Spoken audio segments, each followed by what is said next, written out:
take your seats. The meeting is about to begin. Remember to speak into the microphone, as this meeting is being recorded for public record. Please stand by. We are going on air in 5, 4, 3, 2, 1. Good afternoon, everyone. Thank you for joining us today for our special commission meeting to discuss our permitting process and ways we can improve upon it. I'll turn it over to our city clerk. Thank you, Mayor. Good afternoon, everyone. The City Commission is physically present in the Commission Chamber at Miami Beach City Hall, 1700 Convention Center Drive, 3rd floor. Members of the public are invited to attend either in person or virtually. If you're joining us virtually, you can log in using the Zoom app or visit the zoom.us on your browser. You can also phone in at 305-224-1968. Again, 305-224-1968 or toll free 888-475-4499. The webinar ID is 813-928-576-71 £, 813-928-576-71 £. If you would like to speak virtually on an item during the meeting, please click the raise hand icon if using the Zoom app or press *9 on your phone. The Zoom link, webinar ID, and phone numbers stay the same for every commission meeting. All lobbyists must register with the Office of the City Clerk located on the 1st floor of City Hall. You do not need to register if you're an expert witness giving only technical or specialized testimony, a representative of a neighborhood association or nonprofit speaking without pay, or a private citizen speaking on your own behalf without compensation. However, if you are an expert witness or a nonprofit or neighborhood representative, you do need to submit a written disclosure form at the Office of the City Clerk before speaking. All lobbyists, if a lobbyist gives or agrees to give $1,000 or more to a neighborhood association or its representative regarding a city matter, that must be disclosed in writing to the City Clerk. Thank you, Mayor. Sorry. Thank you. We'll start off, as we usually do, with a Pledge of Allegiance. I think it's apropos. We'll ask Vince Sejas, our building director, to lead us. I pledge allegiance to the flag of the United States of America and to the republic for which it stands, one nation, under God, indivisible, with liberty and justice for all. Excuse me, Mayor. Just for the record, Commissioner Suarez is online, and PJ, if you can promote him, please. Sure you want to do that? Okay. Hey, I hear, Commissioner Suarez, you had a birthday yesterday, so happy birthday. He's still not a panelist, so. Well, I said it. we have our Sutnick Hour if anyone wants to come up and say something. So if anyone wishes to speak on any matter, please approach the podium. Seeing none, is there anyone on Zoom? I see none, Mayor. Okay, great. We'll get started. Thank you again to my colleagues for being here. As we get literally down to business, we are speaking with really a uniform voice in our commission. So this, I'll lead it off here, but I think we've all are loud and clear. We're giving the direction to the city. But I'll also acknowledge we've made a lot of improvements recently. So thank you, Eric. Thank you, Maria and Vince, for making those improvements. The goal and the reason why we're having this special commission meeting is to make Miami Beach the preeminent city in America to do business. And part of that is getting businesses open quickly. Obviously, this also impacts residents and doing work there as well, but certainly we're highlighting the businesses. Capital is coming to Miami Beach in a big way. I use the term the beach is back, but it's happening. We're seeing the inflow of capital. We're seeing businesses moving here. We're seeing companies, private and public companies moving their headquarters here. We see family offices, hedge funds. You just look at the headlines literally almost every day, and you see that it's coming down to South Florida. It's coming to Florida, and certainly with certain states, California, New York City, obviously in the news recently, raising taxes. It's just going to keep continuing to flow here. So it's incumbent upon us to make sure that we are inviting, that we are allowing businesses to thrive, and that's the direction that collectively here we're trying to do, to be that world-class city to do business. When we issue permits, it's an economic impact. It creates jobs, it's investment, it's housing, it's a tax base, and it's a continued opportunity for our city.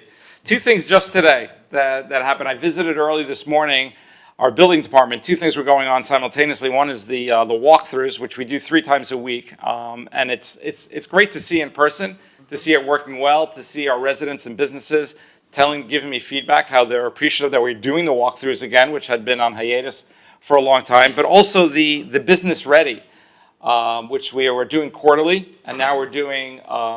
We're going to be transitioning to do that monthly.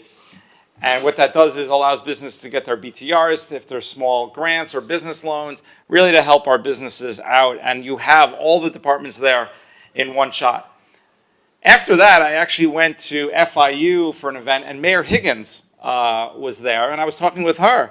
And she told me her #1 priority is fixing the permitting system in Miami.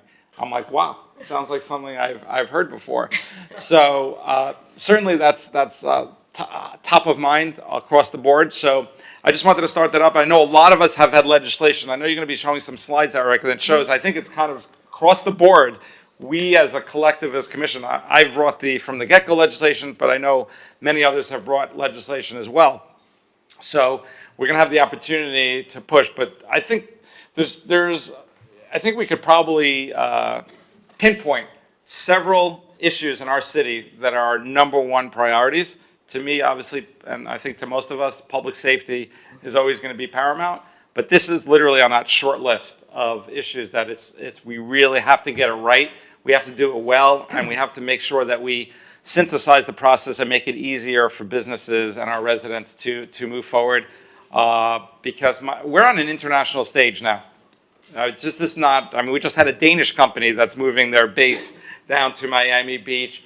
And when you hear people all across the globe, when they hear about Miami Beach, South Florida, it's no longer a secret. This is the place. This is literally the place people want to be throughout the world, and we have a great opportunity to capitalize in it. And we just cannot miss this window.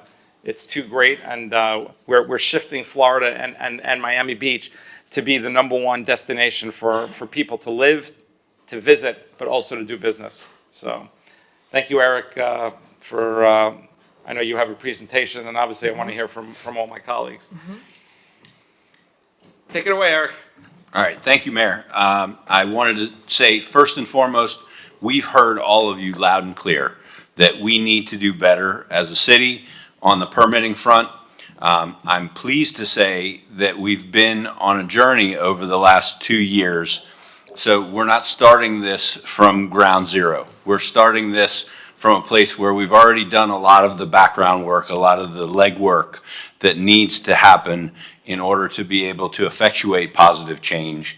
And I am pleased to say that I think we've got the team in place now to make this happen. And I am extremely grateful for all of the efforts from all of the departments, and they're all here today, that touch the permitting process. But at the tip of that has been Maria Hernandez, who from day one I've tasked with taking over some responsibilities in the building department and then expanded that to the larger permitting process. And so I'd like to have Maria kind of walk you through how we have gotten to where we are at this moment. Okay. Thank you, Maria. Thank you, Mayor and Commissioners. I'm very happy to be here and do this short presentation to you to put things into context and to let you know where we want to go. There we are. So everybody knows that we have 6 departments that are involved in the permitting process. These are internal departments. This doesn't include DERM, the Department of Health, which regulates restaurants, and the Department DEP if you have a house on the waterfront. But these are all our departments that have something to do with the building permit, with the permitting process. I always like to put things into context with volume data. I'm not going to go through every number, but in fiscal year 2025, we issued about 12,200 permits, and we have a lot of submittals, about 2,300 a month.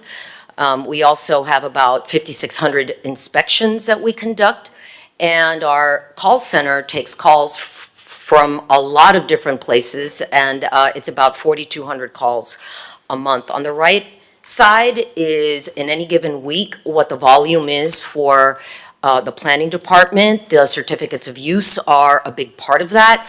That takes a lot of their time. Now, we have completed a lot of milestones, and I'm not going to go over every single one.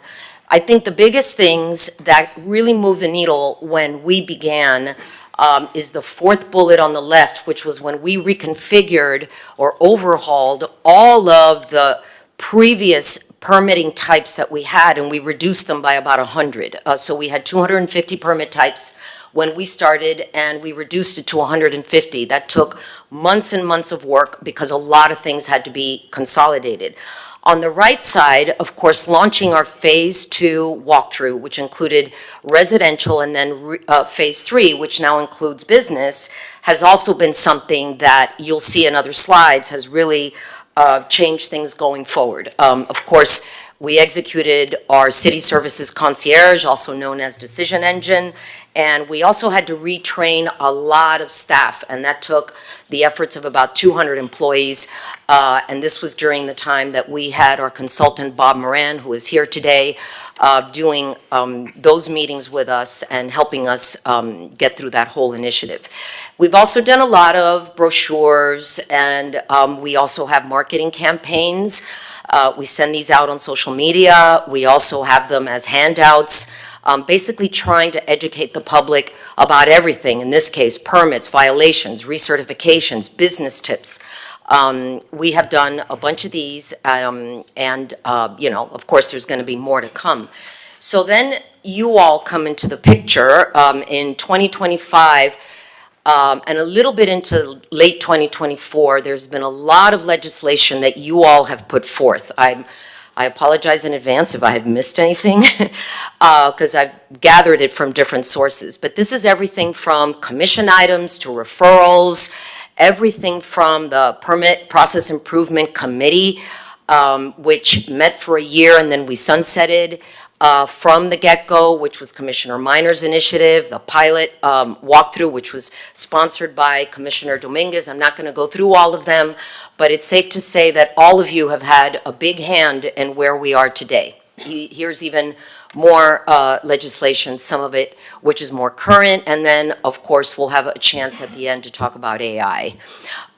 So we also have proposed legislation in 2026 that we haven't even gotten to yet, but these are things that are either ready to be approved, or they're part of discussion items, or they're referrals to land use and sustainability having to do with LDRs and changes to LDRs. And our planning director will be able to speak to that if you all want to at the end of the presentation. So this is the result of some of the things that we did last year, calendar year, between January and February. I know that permit intake was something that was a sticking point for a lot of people, saying that that process was very painful and took too long. And I'm happy to say that through training and retraining with our permit clerks, we have gone from 2.5 days that it used to take to get permits inputted into our system to less than a day. Now, I know it says 1.3 average there over the year, but we are on a trajectory now to really be less than a day. What does that mean, the permitting intake? That's when you bring in your permits electronically and you submit them. It used to take a couple of days to get that done, and now it's less than a day. So that's just submittal, that's not talking about a turnaround? No, we have turnaround in other slides. So this is historical data. This goes back to 2018, 2022, and then today. 2018, of course, was pre-COVID. 22 was post-COVID. 25 is where we are today. This is showing the review cycles, which is what you're referring to, Commissioner. In the light blue, 1 review cycle, 2 review cycles being in the dark blue, and then the orange and the purple. The worst thing, of course, being the purple. Back in the day in 2018, apparently because this is all data that we have, there were a lot of challenges with big maybe big projects that because we we were introducing electronic reviews at that time, they weren't really going very well. After COVID, we went full electronic.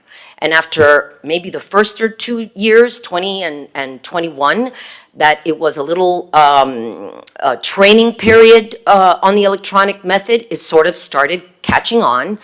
And the first and second reviews went up, and the third and fourth reviews went down.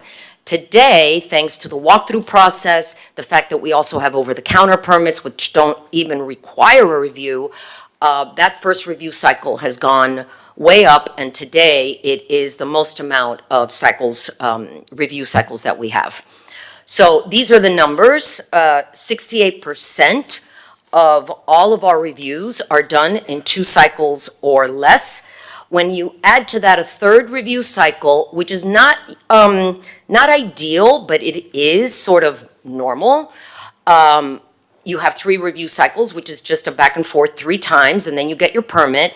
That brings it up to 84%. Now, this totals about 10,000 permits that we did last year. Where we don't want to be is in the purple, and that's where we have a lot of work to do, and that is 4+ review cycles. I took a deeper dive into those numbers. That's about 1,900 reviews, and out of those, half of them, about 52%, are 4 cycles. The rest, which is like 900, are in cycles that go all the way to 20 or 23, which is just unacceptable. How that even happens, I don't know, but we're gonna figure that out. In the ideal world, we would only have 1, 2, and 3 at the most, and 4s would be gone. And Maria, how long is each review cycle?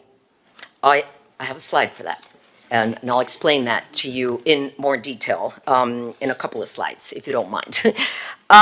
So the average turnaround times by department are really less than 10 days.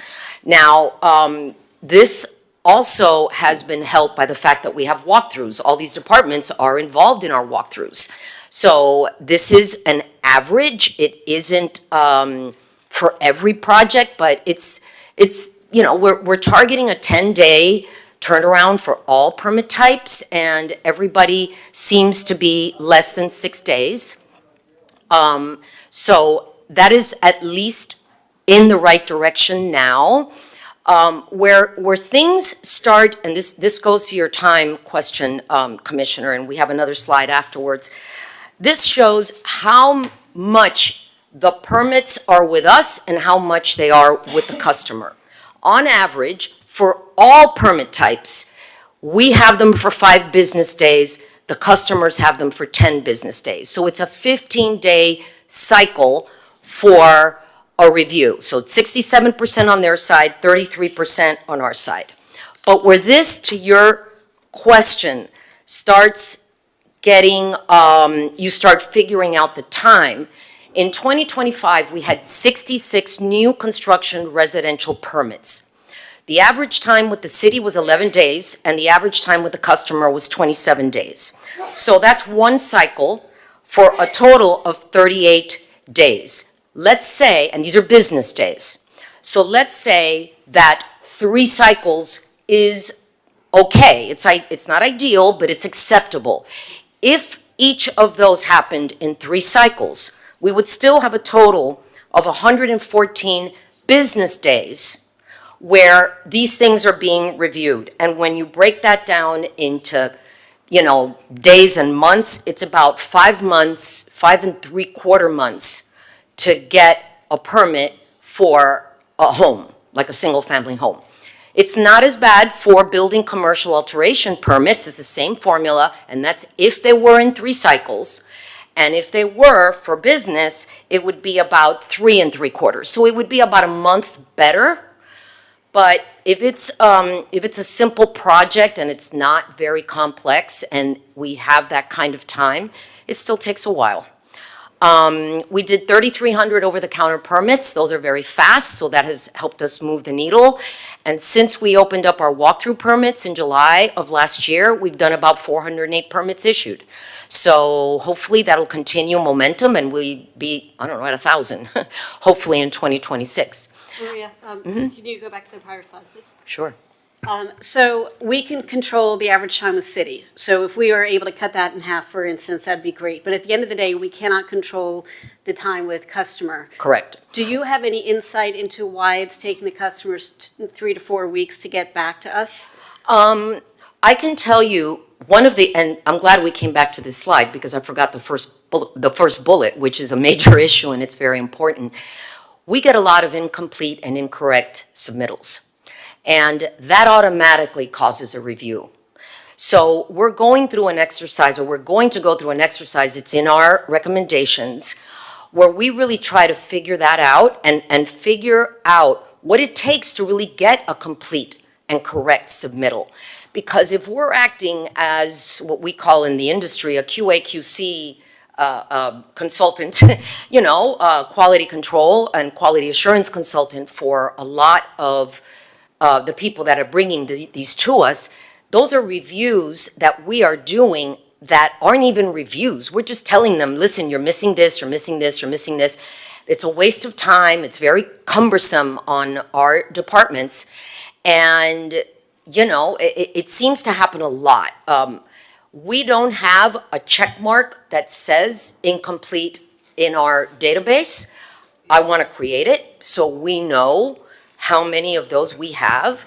And then we may come up with something that's sort of like a carrot or a stick scenario where we can incentivize people that do it correctly in 1 or 2 submittals. And, I hate to use the word penalize, but if we have 10 reviews that are people coming back with the same information and not giving us what we need, why are we accepting that? AI might help with this too. So that's Yeah. something we're going to look at. So that's, it's curious to me because I love the fact that we are helpful and can help steer people in the right direction, but it also takes away from the efficacy and efficiency of getting things processed from the people who are doing it the right way. And Yes. when residents reach out to me and saying, I'm stuck with a building permit, can you please help? 9 times out of 10, I just connect them to the right person. Right, And and it's it's a done. super simple Yes. thing. Either something wasn't applied for with the correct number or hadn't been applied for yet and they thought it had been. So I'd be very curious to see when you start evaluating what is Yeah. generating the incomplete and incorrect submittals and, Yeah. where are those pain points? Because I know how hard it is to create a website that is functional for something as complex as this. Yes. And it's never going to be perfect, and there's always going to be human error factored into that, but I think that is going to be a really important thing for us to dive into. I agree 100% because what also happens when we spend time doing that is that we're not spending time with real reviews. And then that backs up everything. It's like a vicious cycle, So this is a simulation. Commissioner Fernandez, how's it? Oh, I'm Yeah. sorry. No, that's fine. Yes. Just a question. So we don't know the nature of those incomplete or incorrect submittals. They're all over the place. That's something that the planning department, when we get through the presentation, I just have a few slides left, we could get But we into don't the have data. detail. Do we actually have data? We don't have data, but anecdotally, they deal with it every day. So they can speak to that, especially in planning. Because what I've heard a lot from people is that even ministerial things having to do with a stamp, and we Yeah. discussed this. Wet stamps, this, that. Wet stamps, dry stamps, and then all of a sudden, people lose a week, 2 weeks, 3 weeks on something that is really not directly impacting the structure, the safety, or anything. Is pure bureaucracy that is getting in the way of that. And it'll be great to see data. You've done such a great job in collecting this information. It'll be great to see next level. Okay, what does the data tell us as We to can the do that. nature of these incorrect and incomplete submittals? Are there errors by the engineers, by the people creating the plans, or is it just like technical stuff? They signed in the wrong place. Is wet instead of dry. They have 2 stamps. All of these other things are really, they don't make Yeah. the building any safer or any less safe. You're right. And we will look forward to getting that. We love data. There's nothing better Yeah, than so it'd be data. great to get that. Yeah. Thank you. Okay, so this is a simulation as a result of the From the Get-Go campaign. We developed the City Services Concierge, also known as the Decision Engine. Decision Engine is the platform, it's the software. And this just shows you, for those Maria? of you that, yeah, I'm sorry. I'm sorry. Could you're, Commissioner, can we go back a couple slides Okay. again to that? Because I just have a quick question. Thank you. Okay. One more? Yeah. So when someone submits, and if it's an incomplete or incorrect submittal, are they contacted via phone to say this is incorrect or incomplete, or did they get an automatic email? I will let the building official answer that question. Good afternoon, everybody. Yes, what the system does, once there's a stop or a gig, it sends them an email notification. That notification goes to all the contacts on that permit record. So the contractor, the design professional, whoever registered and did the actual submission, all those people get contacted. Sometimes that was an issue in the past, that we had to go through an exercise in cleaning up some of those contacts. Someone would forget what their login was, or they used their Yahoo account instead of their iCloud account. So the notifications were going in different directions. And then once that is communicated, they have to complete their information and then they go kind of back to point zero starting point versus being in the same line in the queue? Or they don't even get into the queue because it's incomplete? Once it's stopped until it's corrected. So once we open up that process number for them, and they have to submit a new application or upload a new document, that's just frozen there, waiting for them to take the action, re-upload, and then they continue forward. Okay, so they don't like go back to the back of the line or anything? They're No, it's just where as they're long, at. and that's some of what Maria was demonstrating with that time with the customer. So once we give you the notification, the ball's out of our court. We're waiting on them to take some action to update those documents or upload the new documents, et cetera. How long that takes is out of our control. Okay, and that is sent via email, but then a phone call can rectify the situation if someone has questions? When they provide phone numbers. If they provide a phone number, we'll make contact with them, but usually that's further on down the trough when it's like a 3-time review. You've come up that first time at bat, we gave you your first round, your second round. When we're going to that third round, we like to put a voice behind the gig, so to speak, and say, hey, we got everything squared away now. Do you have all your ducks in a row so we can finish getting this permit out? Okay, thank you. Yes, ma'am. Okay, so continuing on, this is a simulation. The Decision Engine software is basically what created this. It's on the front page of our website, and this just is an example of one thing that you can do on it. Really, it's a tool to make sure that you get the right information, and this helps you with everything from paying bills to getting information for permits to business assistance, 311, records requests, and a lot more. This is an example of an application this is particularly for a condominium, and it'll just take you to where you need to get everything, so you know what it is that you need to do. So our city business concierge is being spearheaded by the Economic Development Department.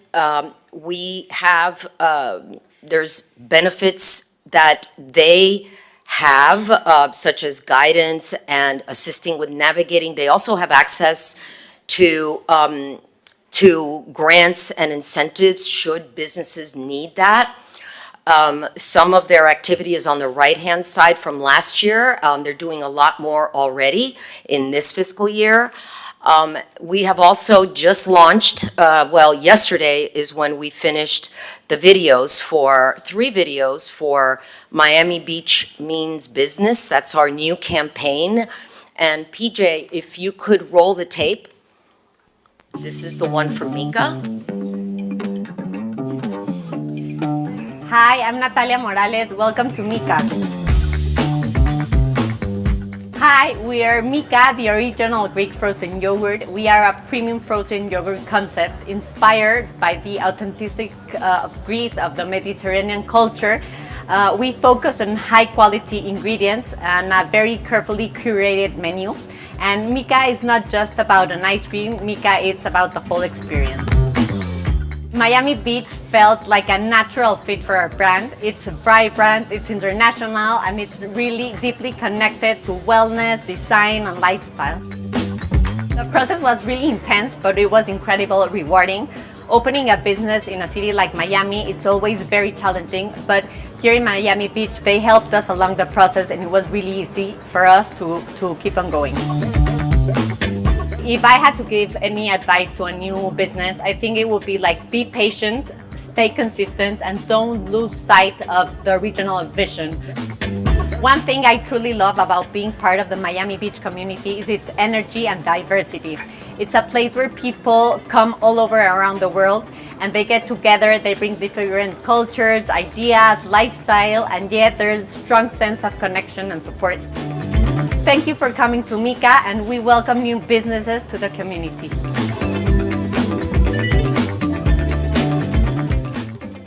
So that's a little short. We call them shorts. We have two others, one for a business on 41st Street, another for a business in North Beach. And we would love to roll some of those out.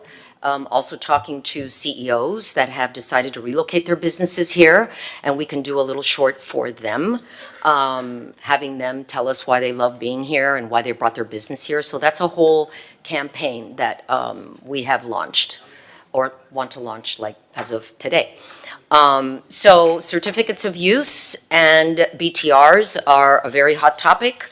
And we are already changing the process for this so that they start much earlier in the process than what has happened before. Before, when a business already had their CO and they were ready to open, they didn't know they needed a CU, they didn't know they needed a BTR, and that became very problematic. We're gonna end that by starting that process much sooner, because it is a process that, depending on the building that the business is in, and due to records, or the lack of records, could take a while. So we're not going to let that happen at the very end anymore to these businesses. So these are our next steps. These are the things we are recommending that we want to move forward with. The very first bullet, which is additional work class analyses. What we want to do here is find more opportunities where we can start really honing the amount of reviews that different permit types require, and try to weed out the ones that are not applicable. We're gonna do this again with Bob Moran. This is gonna be a much more specific assignment than what we had before with him. We're not going to fix the whole building department, but we're going to specifically attack this, because what this will do, if we can accomplish it, is it's going to free up a lot of employee times to be able to just focus on what they really need to review. I will let the the planning director, Tom, discuss lot splits and what they are recommending for land and lot splits, as well as the changes to LDRs and to the city code. Again, this is, the fourth bullet is what I talked about before, which is trying to incentivize 1 to 2 review cycles. But it's going to entail customers bringing in correct and complete packages. So we're still figuring out exactly how to do that. We are also trying to launch a building assistance and business concierge on the first floor of City Hall, which is like a one-stop shop for anybody. It's either a business, a resident, or a condominium that can come and be guided to the right location and to get information so they can do things right from the beginning. We also have our AI software that you all had approved for us before. That RFQ closes on March 6th, and it will help us. I think it'll help us with this incorrect and incomplete documentation. I think AI has a very sophisticated way of figuring that out, and I think that's going to help us get to the bottom of that. The building official also wants to start what he calls 24-hour permits. It's like a digital walkthrough. So it's a quick way for electronic, like if you were coming in person, but it's done electronically, where a review can happen in 24 hours. And then, last but not least, we want to bring back Design Professionals Day, which is where people come in one-on-one with their design professionals to get questions answered that they're struggling with. And that's it. That's the presentation, so I'll take any of your questions. Thank Thank you for you. this, Maria. And one question, if I could, Mr. Mayor. Somebody comes in, what type of hands-on treatment do they have? And as we're sitting up here, somebody texted me, I'm sure we could all say anecdotal stories, and I don't want to say that that's the rule and not the exception, so I'm not sure where this falls, but somebody sent this to me, looking for an office, right, to get a new office in South Beach. It's already an existing building, already an existing structure, and it took 21 days to essentially set up the review date. And then it comes back on the 21st day, failed. They go, we need a letter of intent to indicate more details of the office use. Why would we need that? I have no idea, right? And that's kind of one of my points, right? Are we being just too onerous and ambiguous on why we're failing some of these things? And then two, it's, okay, now he has his next appointment in 21 more days. And all of a sudden now we're sitting there 2 months. And time is money. Time is important to people. We need to respect people's times. Why can't that person that failed in the planning department pick up the phone and call the applicant and say, I'm reviewing your application. You have this, here's the details I need. Can you tell me that? Or like have a 24-hour period when you can come in and provide whatever's missing. Like if you need more information, rather than failing and putting the person out through a new review, reach out and be like, hey, listen, reviewing this, you're missing this, do you have 24 hours to submit this? Otherwise, I have to fail you, but at least giving people a window. That's a great idea, It's Commissioner secure. Massey. Like, why do we have no hands-on personalization? Instead of this person saying, oh, failed, why do they not pick up the phone and call the applicant and say, you know what, this will take 1 minute. I need a quick description on the intent of your office use. The fact that it wasn't reviewed for 21 days, an incredibly easy, seemingly easy application, but now that all of a sudden crosses into 2 months. I guess I'm asking, do we pick up the phone and call an applicant?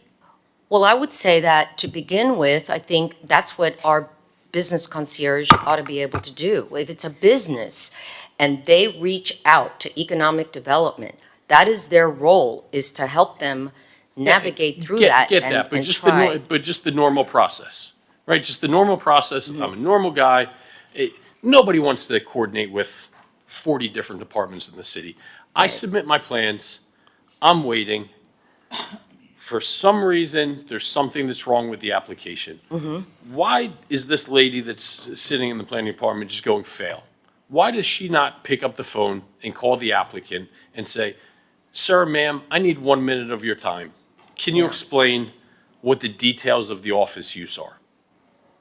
We've turned a 3-week process, or what could take 1 minute, into a prolonged now 3-week extension, right? Tom, do people pick up the phone and call? Do they not?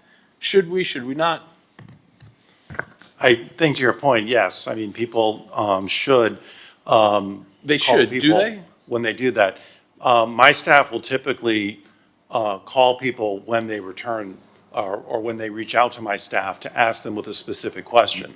Oftentimes. But that's not what Commissioner Magazine is asking. Commissioner Magazine is not, will they call when the public reaches out to us? Well, yeah, if the public is reaching out to the city, one would hope that we're returning the call. But in the middle of the review process, and there is planning department reviewers identifying something missing, do we proactively reach out to that applicant rather than failing, telling them, hey, listen, we're here to serve you and we're reviewing this to serve you better.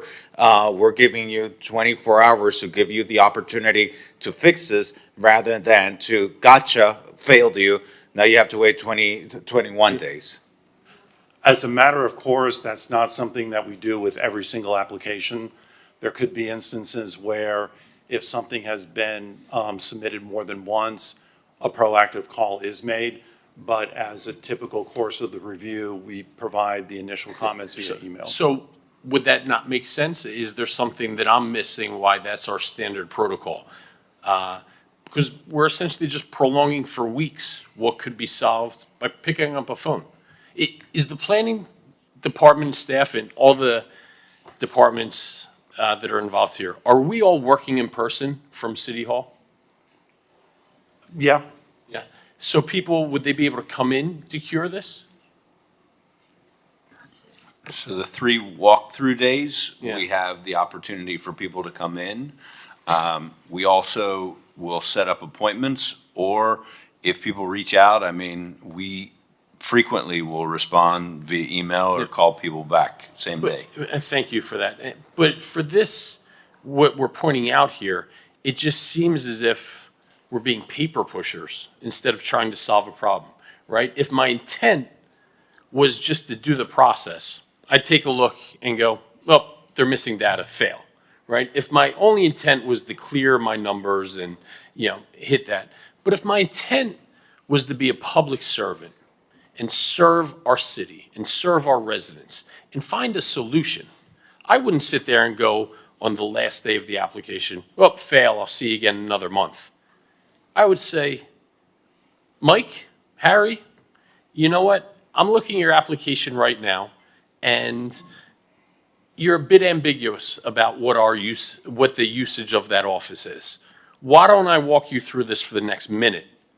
And now we've saved so much time that is exerted going forward, because my guess is once that's failed, I'm sure that has to go back to all the other departments and get their sign, right? Get their sign off again.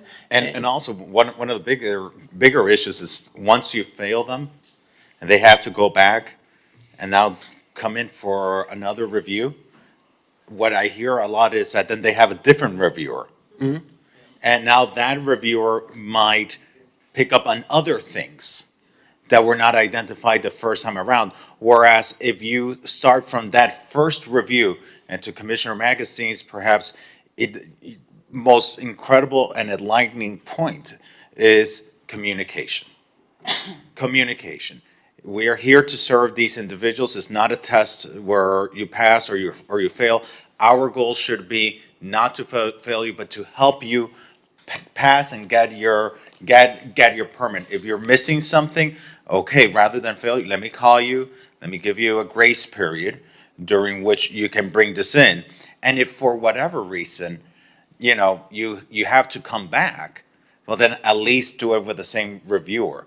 But avoiding that even altogether by giving people a simple grace period to correct whatever it is without having to go through another review process. Does that make sense? So just to reiterate, we shouldn't be just trying to clear a queue. And I get the sense that I don't want to paint with too broad a brush, but that's part of what we're doing. Our goal should be we're all customer service agents, right? If I call any department in City Hall, I want the phones picked up. How can I help you? How can I make your experience here better, right? So it's not just clearing these out of a queue. We've all sat there, some of us have sat there and been in paper pusher jobs where it's just monotonous. We should be looking to provide solutions to serve our residents. And as part of that, it's not just being so dogmatic of going through a process and clearing a queue, it is having a more personalized touch. And what could seem like it'll take 2 more minutes now saves a whole host of a lot of people's time, most importantly, our residents' time going forward, right? So we can't have this process-oriented mentality. It has to be truly about serving our residents. So how can we affect that type of change? I mean, that's something that we can look at implementing on a more proactive basis. I think we probably would want to identify certain types that we would do that for in a situation like that, because of the volume of permits, I don't think that we could do it on every single one, but on ones that seem to be more of a simple question or a simple comment that doesn't require as much feedback or as much in terms of changes like, say, structural calculations or needing a survey or something like that. Of course, yeah. But I think, and I think to Commissioner Magazine's point, if you're giving people a grace period of, let's say, 24 hours, that by itself will filter out the type of stuff that can be fixed in that 24-hour period. If you're talking about weight loads and that type of stuff, you're going to need probably more than 24 hours to fix something like that. But you still let the person know, hey, listen, I'm reviewing this, just, bringing it to your attention. This is going on. Clearly, that person's not going to be able to fix it in 24 hours. But I think when we're saying we try to find areas where we can implement, I think that it should actually it should be the standard. It should not be, okay, we're going to find areas in which this is going to be the exception where we reach out. No, the standard should be, in general, that if I'm finding something that's wrong, give you that opportunity, that grace period to fix it. And by nature of doing that, you probably won't hold everything else up because it'll be the more ministerial stuff that you'll be able to fix very quickly. It won't be the bigger, more intense technical stuff that usually you can't fix with that short of a turnaround. Commissioner Mateo Salinas.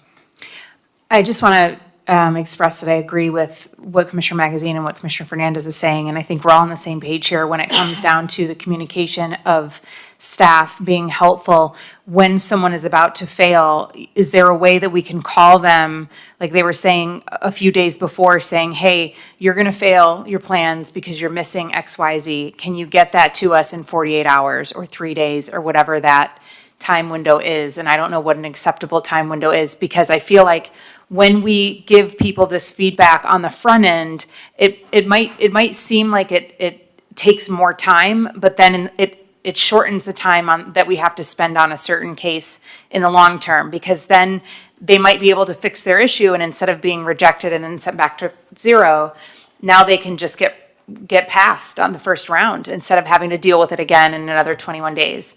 So having said that, I want to echo Commissioner Magazine and Commissioner Fernandez's sentiment. How do we make sure that this is happening? And do you not have enough staff where you would be able to call folks more often? Or is that the issue, that we couldn't do this more often with? In terms of planning, we certainly are challenged in terms of our review staff. And we're dealing with vacancies, we're dealing with training people, we're dealing with things like maternity leave. So there's some fluctuation there that kind of makes it challenging to keep up with our current workload. That's not to say that we couldn't begin to reach out to people on a more proactive basis in that regard. And then how do we ensure that this starts to change, to work, to get implemented? This is something that I can work with my staff on in terms of getting the message down to our senior planners. Okay, thanks, Tom. And also the other departments too that interface with anyone that's trying to get a permit or a CU or any, all the other departments. I don't have the circular Venn diagram. Sure. And also, I have one more question for the city manager. And you had mentioned that there's a 3-day-a-week walk-in, or didn't you just say that? Right now, there's 3 days a week that we do the walkthrough process, because we have individuals from each of the departments that are involved in the permitting process sitting on the second floor in the building department, so that people can go station to station to station. And it's pretty successful, would you say? I believe it's been successful. Is there any reason why we're not doing it 5 days a week and that's just our standard? I think the volume is what's dictating what we're doing currently. We started off with 1 day a week and we've expanded. Ultimately, if we see that the volume's there, we don't have a problem with continuing to expand. It is taking people away from their desks where they would have normally done their review time. So we want to make sure that they're fully engaged in doing the walkthroughs at those times. And to your other questions / comment, I think there are ways to try to continue to align the incentives for both the applicants as well as the reviewers to get to that 1 to 2 review cycle. And we'll have to work on this a little bit, but I think there's definitely some good ideas there, because it isn't about clearing the queue, it's about getting people their permits so that they can move on with their lives and get their work done. And so I think there's ways that we can try to incentivize people to, get folks out the door. You can look at the data and see that we've come a long way in that, but we need to get better. So I just want to, again, because what I'm not understanding is if there's a 3-day-a-week where folks come in person and then they meet with someone in person and they get all their needs. So you're saying that when there's no one there, they don't have a moment to review plans as well? So that, I'm just trying to say the 2 days a week that they're not doing that, they're just reviewing plans. So we couldn't do 5 days a week and then they review plans when there's no one in front of them? So I'd ask our, Do you see what I'm saying with this? Like, I'm to just piggyback trying on to. that question, because I just want to piggyback on the Vice Mayor's question regarding that. Those 3 days a week, how many hours are they doing attending the public during these 3 hours? So 3 days the a week? walkthrough is currently, people walk in, you're there from 8 to 12. The last ticket is issued at 11 because you got to go through all the station. It's a little loud and distracting, okay? But efficient. Yes, in the walkthrough because it's in person, but to your point, it does take a little bit longer, that initial touch when you're going station to station, but you succeed that first round, so there's not gonna be a second round. So there's a balance, a delicate balance there, and that's why the walkthrough is limited work classes. It's not a high rise. It's not anything enormous, okay? These are things that we could knock out with the staff that's there and get you success for your windows or a roof, things that you need day to day, right? That's part of the concept behind the 24-hour permit. So you can't get out of work or you don't have a sitter. You could upload these documents now and they have a 24-hour turnaround time, okay? You don't have the benefit of sitting there and talking to the person, hey, can you fix this? Can you change this? And you're identifying it to the individual, the contractor or the homeowner on the paper, what needs to get changed or what needs to get adjusted so that you do have success on the next go around. But with the 24-hour permit, you're not waiting 21 days. Okay, you have it from one day to the next. So if you have to go back to a design professional or what have you to fix something, you can, and it shortens that time period. So we're trying to find that sweet spot where there's a balance between interaction and easy communication face-to-face or a quick turnaround with clear comments so that people have success. Decision Engine is part of that to help with the ends of a complete submission. So that gives you that checklist. Hey, I need a survey, I need this, I need this. And if they see that they miss one of those spots, they shouldn't expect success because they're missing one of the critical components for that successful application.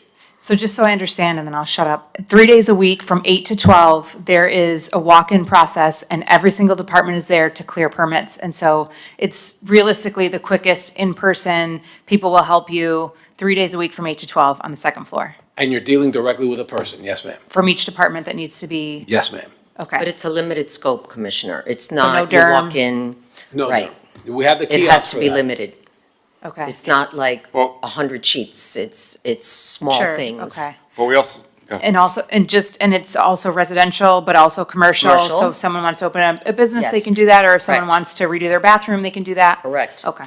Precisely. As a matter of fact, Miko's one of those that, before the legislation was passed, we evaluated it because they had the records.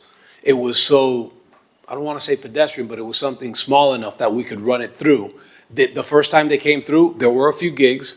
We told them what had to be corrected and that we needed derm. Okay, so And then when they they came came back back the 2 days second time, later? they were out. So 12 they days. came back 2 12 days days. later, 12 days later, okay. And I guess to the commissioner's point, if there's a customer service agent that's manning that walk-in desk, while there's no residents or people coming in to submit an application, are they able to multitask and review the online applications? She must be one of those fancy people that chews gum while she walks, 2 things at once. But are they able to Confirm. Yes, essentially do that? they absolutely, Commissioner, to answer your question, yes, they absolutely, that is the intent, but it is a little Yeah. ruckusy and loud in there, so it's very distracting. And then the way the queue works is they're going from station to station, so someone starts at station one with fire, then they go to building, and we're trying to keep everyone going through all those stations, so you don't have a whole lot of time. It's really dedicated to that interaction right then and there, as the people make their way through the assembly line, if you would, and getting their comments addressed, and corrected right then on the spot. Yeah, and I toured it this morning, and it went really well. And literally, I think by chance, one of the people I met this morning, never met him before, he says, "Great meeting you this morning. The brief encounter brought me luck because a few minutes later I was able to walk out happily with all of my permits signed off." And generally, you saw that from people. I was going around to people asking them, how's it going? And it works well. And then, of course, we had the business ready form as well, which our commission, this was done quarterly, and then I brought up in our commission unanimously agreed that we should try to do this monthly, so which I know you're going to be doing.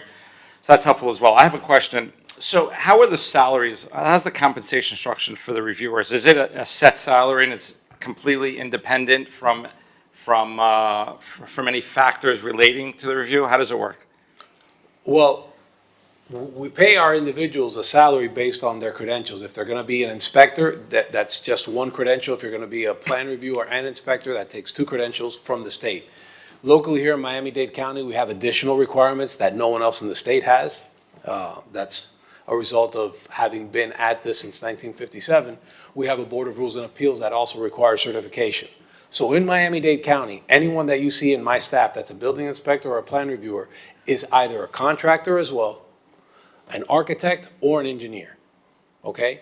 So they have that additional training and understanding of the industry overall. We have our salaries, HR and through the leadership of the city manager has been very cooperative to bring a lot of salary parity, because right now there's an enormous movement with private industry to hobble and poach all of our quality staff. I saw it in the military as well with private security firms. Is any part of the compensation structure based on how many? Absolutely they not. Review? No. Nothing. There is no incentive to do 100 reviews or 10. There are what we call like overtime inspections. So if an off-hours job, something at midnight, which is not, your 9 to 5 regular route, and you need someone to come out because that's the only time it's available, or an overnight process review, there are additional fees that you could pay for that to get that knocked out immediately. So you could get whatever comments, and that's usually associated with something very large. You're not going to do something like that for the impact windows at your home or your roof. That's a larger facility type setup where you can't have the public there, but you need to get certain work done. I hope that answers your question. Yes. And by the way, Higgins sent her building official over to copy our walkthrough, sir, last week. And I will say that her primary goal for improving the process is to help facilitate further housing.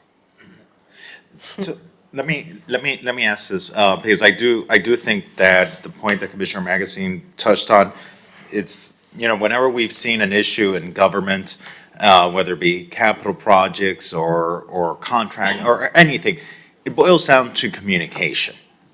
And communicating is the way we can best serve the public. And so Commissioner Magazine brought up the issue of making sure that in the process of reviewing this, we're reaching out. A lot of times these are technical terms that a reviewer calling an applicant and telling them, hey, listen, you're missing something. It might not be something that a person might clearly understand by phone. It might be better if it's documented by email, so that then they can reference it when they're engaging again with their professional.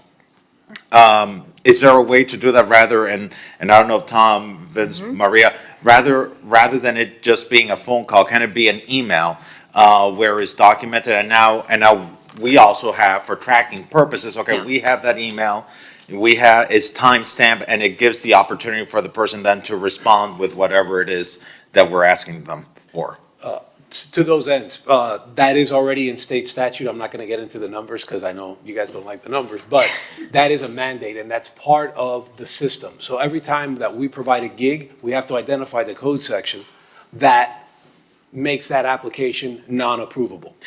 Okay, so we communicate it there, and again, just like the Vice Mayor had asked before, that gives you a notification. When it goes through the entire process, you get that laundry list of items, that punch list, that building needs this, fire needs this, planning and zoning needs this, et cetera, and it tells you each discipline what component of your submission does not comply and how to address it. Understood, and thank you for that, but before we even get to that point of failing them, you know, mid-process, while they're still going to review, doing that email to the applicant saying, we're about to complete your review, this is what we found, this is what you need to correct in order not to fail the application, and rather than making it a phone call, making it an email, that way, Mr. Manager, the applicant, has something that they can reference other than just a phone call with something technical.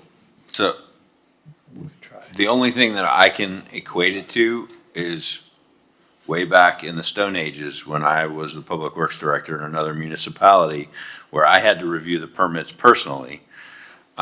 There were occasionally issues where it was just a scrivener's error, or it was just something very simple on the plans that got misstated.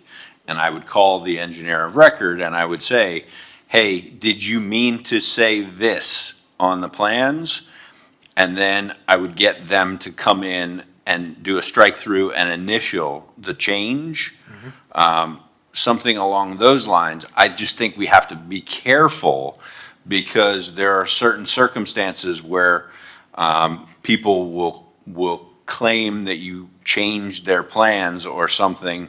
So we have to work with IT to see how we can upload additional documents mid-review cycle. And that, yeah, but that way, not only, my point is, rather than calling the person, we have a documented process where we reached out by email. So now we have that verification that we sent something to the applicant. We're putting it in writing for them because sometimes the applicant themselves might not know the technicalities, and which in fact can help them respond more efficiently and more completely to the city with what it is that they need in order to pass rather than to fail. 100% agree with the concept and the spirit behind it. I just have to do a little bit more work to figure out how we could effectuate that.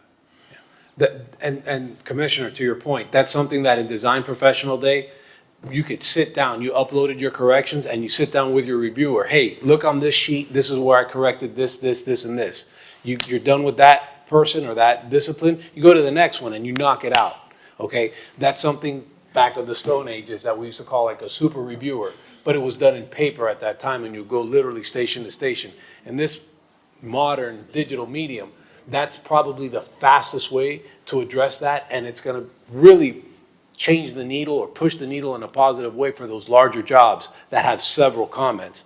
And dedicating that time with those design professionals where they're not dealing with the public, where they're not dealing with homeowners, and they can focus on these bigger jobs, that would be the dedicated time. Right now, it's like an appointment So I'm just here and gonna there. highlight something because, you know, and I just wanna highlight where we've drifted here. Because Tom stood here and Tom felt that this was something that could be implemented. Absolutely. And I feel like the conversation now has shifted away from that, from being able to be implemented to see whether it can be implemented. And so, you know, is it something that can be implemented or is it something that it cannot be implemented? Because maybe it's different for building than what it is for planning, but when, it seemed with Tom, with your reviews, an outreach before failing could be possible. Yeah, a lot will depend upon the application and the nature of the improvements that are proposed. If what needs to be provided are additional drawings or significant modifications to the drawings, doing things midstream at this point is challenging because of our current permit system. And so oftentimes we will fail it so that they can then quickly upload the new drawings, and then they'll let us know when the workflow opens, and then we can review that quickly thereafter.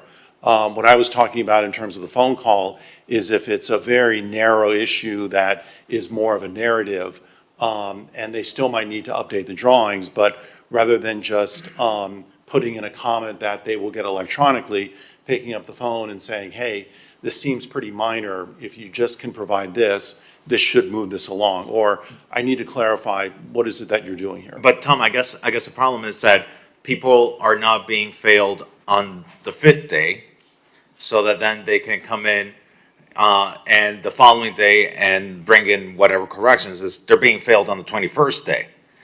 And I sense that is the challenge. If people were being failed the 2nd or 3rd day, well, then we're not wasting 21 days for the people. The frustration that people have is that besides not being able to fix it midstream, is taking us till the very last day to fail them. And then it delays their ability to start the correction process. And so if we're going to fail them, how do we not wait to the very last day? How do we, let them know, hey, listen, you're not ready. We're not going to waste, your time for 21 days. You need to go back and start fixing things up because this isn't ready. And I think that that's one of the things that we're very excited about, what we think AI can provide to help troubleshoot some of those things so that maybe people can't get through the door until they've got a complete package. Because if they submit an incomplete package and we're taking, and I think there's very few instances where we're 21 days, but we're typically, 5 to 10 business days.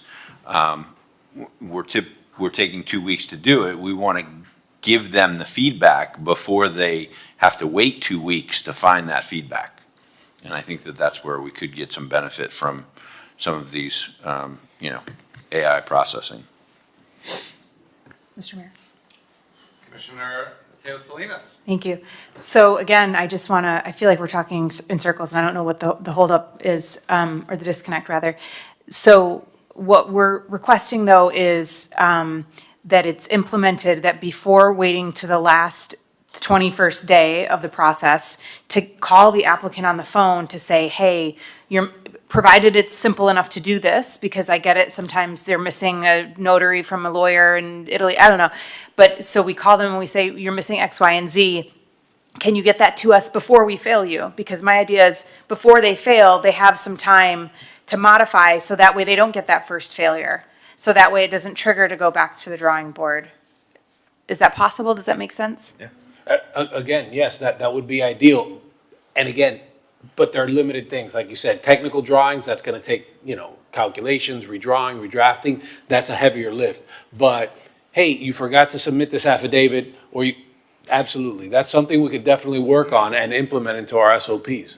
Okay, so you guys are ready to work on and implement where there's more of a communication, where they're calling people to say, this is what you're missing, I need this. Before I fail you, can you get this to me in a reasonable amount of time? Commissioner, we're constantly looking at the process and how we could tweak and help people out. And absolutely, if there's something we could, that's low-lying fruit, like something like that, we're happy to pick that up and make that part of our regular operating procedure. It's Excellent. just finding that sweet spot of what's something we could wait a day or two for, because at the same time, the clock is ticking on us. I do have a state mandate to turn around plans in a very rigid time. And if not, I have to give a 10% discount. So Well, I hope believe this me, would help that, I'm turn not that trying around. to clear just a queue, but provide intelligent comments to get success and life safety. But I do have that coming down from the state, so I do have a narrow window to turn those plans around. But wouldn't this help that narrow window? I mean, wouldn't it help the narrow window to call? It's okay. And then the other thing that I wanted to mention that we've kind of circled around, we mentioned briefly but didn't touch on it that much, is inspectors. Is it possible to have the same inspector every time, not to get a different inspector? Well, as long as no one gets sick, right? And the workflow is kind of funny that way. So some stuff will be more busy or more intense in North Beach for a given period of time and then South Beach. So we have to keep everybody busy, and we have certain guidelines through the building code enforcement schedule, a grading schedule. Just for clarity, I'm sorry, you mean in the permit review process, you mean the reviewer? Yeah. The reviewer, the person that, before you get the permit, okay. Our system is pretty consistent as far as that, so if Commissioner Fernandez reviewed the plan, it's likely coming back to Commissioner Fernandez unless for some reason he's out. So he's not available. Instead of leaving it, waiting for him to come back from vacation, I gotta give it to somebody else to keep it going. But do we give right? the option to the person, because like, for example, me, like, I would system rather, does it. if the building department tells me, hey, listen, you know, the person, Vince was reviewing your plans, Vince is out on vacation, you want to wait a week for Vince to get back? Or are you in a hurry and you rather have Tom review your plan? At that point, I tell you, please don't submit because the clock from the state is counting against me. But Vince, sorry, Commissioner, if No, I please, thought no. you were done. So, you brought up exceptions, right? Okay, if somebody gets sick, we'll navigate around it, right? That's just life. But let's talk about the 99% of time, right? Can't we implement some sort of system where the default goes to the same inspector? Right, yes, we could have workarounds for people who are sick, but we shouldn't not implement that just based on a one-off possibility. How do we make that the default? That's cooked into the program. So once you've touched it, it's coming back to you. For all Okay. departments that oversee all Not, reviewers? in building. That's how Okay. we have it set up. That's how our We do that configuration in works. planning as well. Okay, and what about the other 4 departments that it goes to? Is there representation here? Can I get that Venn diagram? Does it make sense?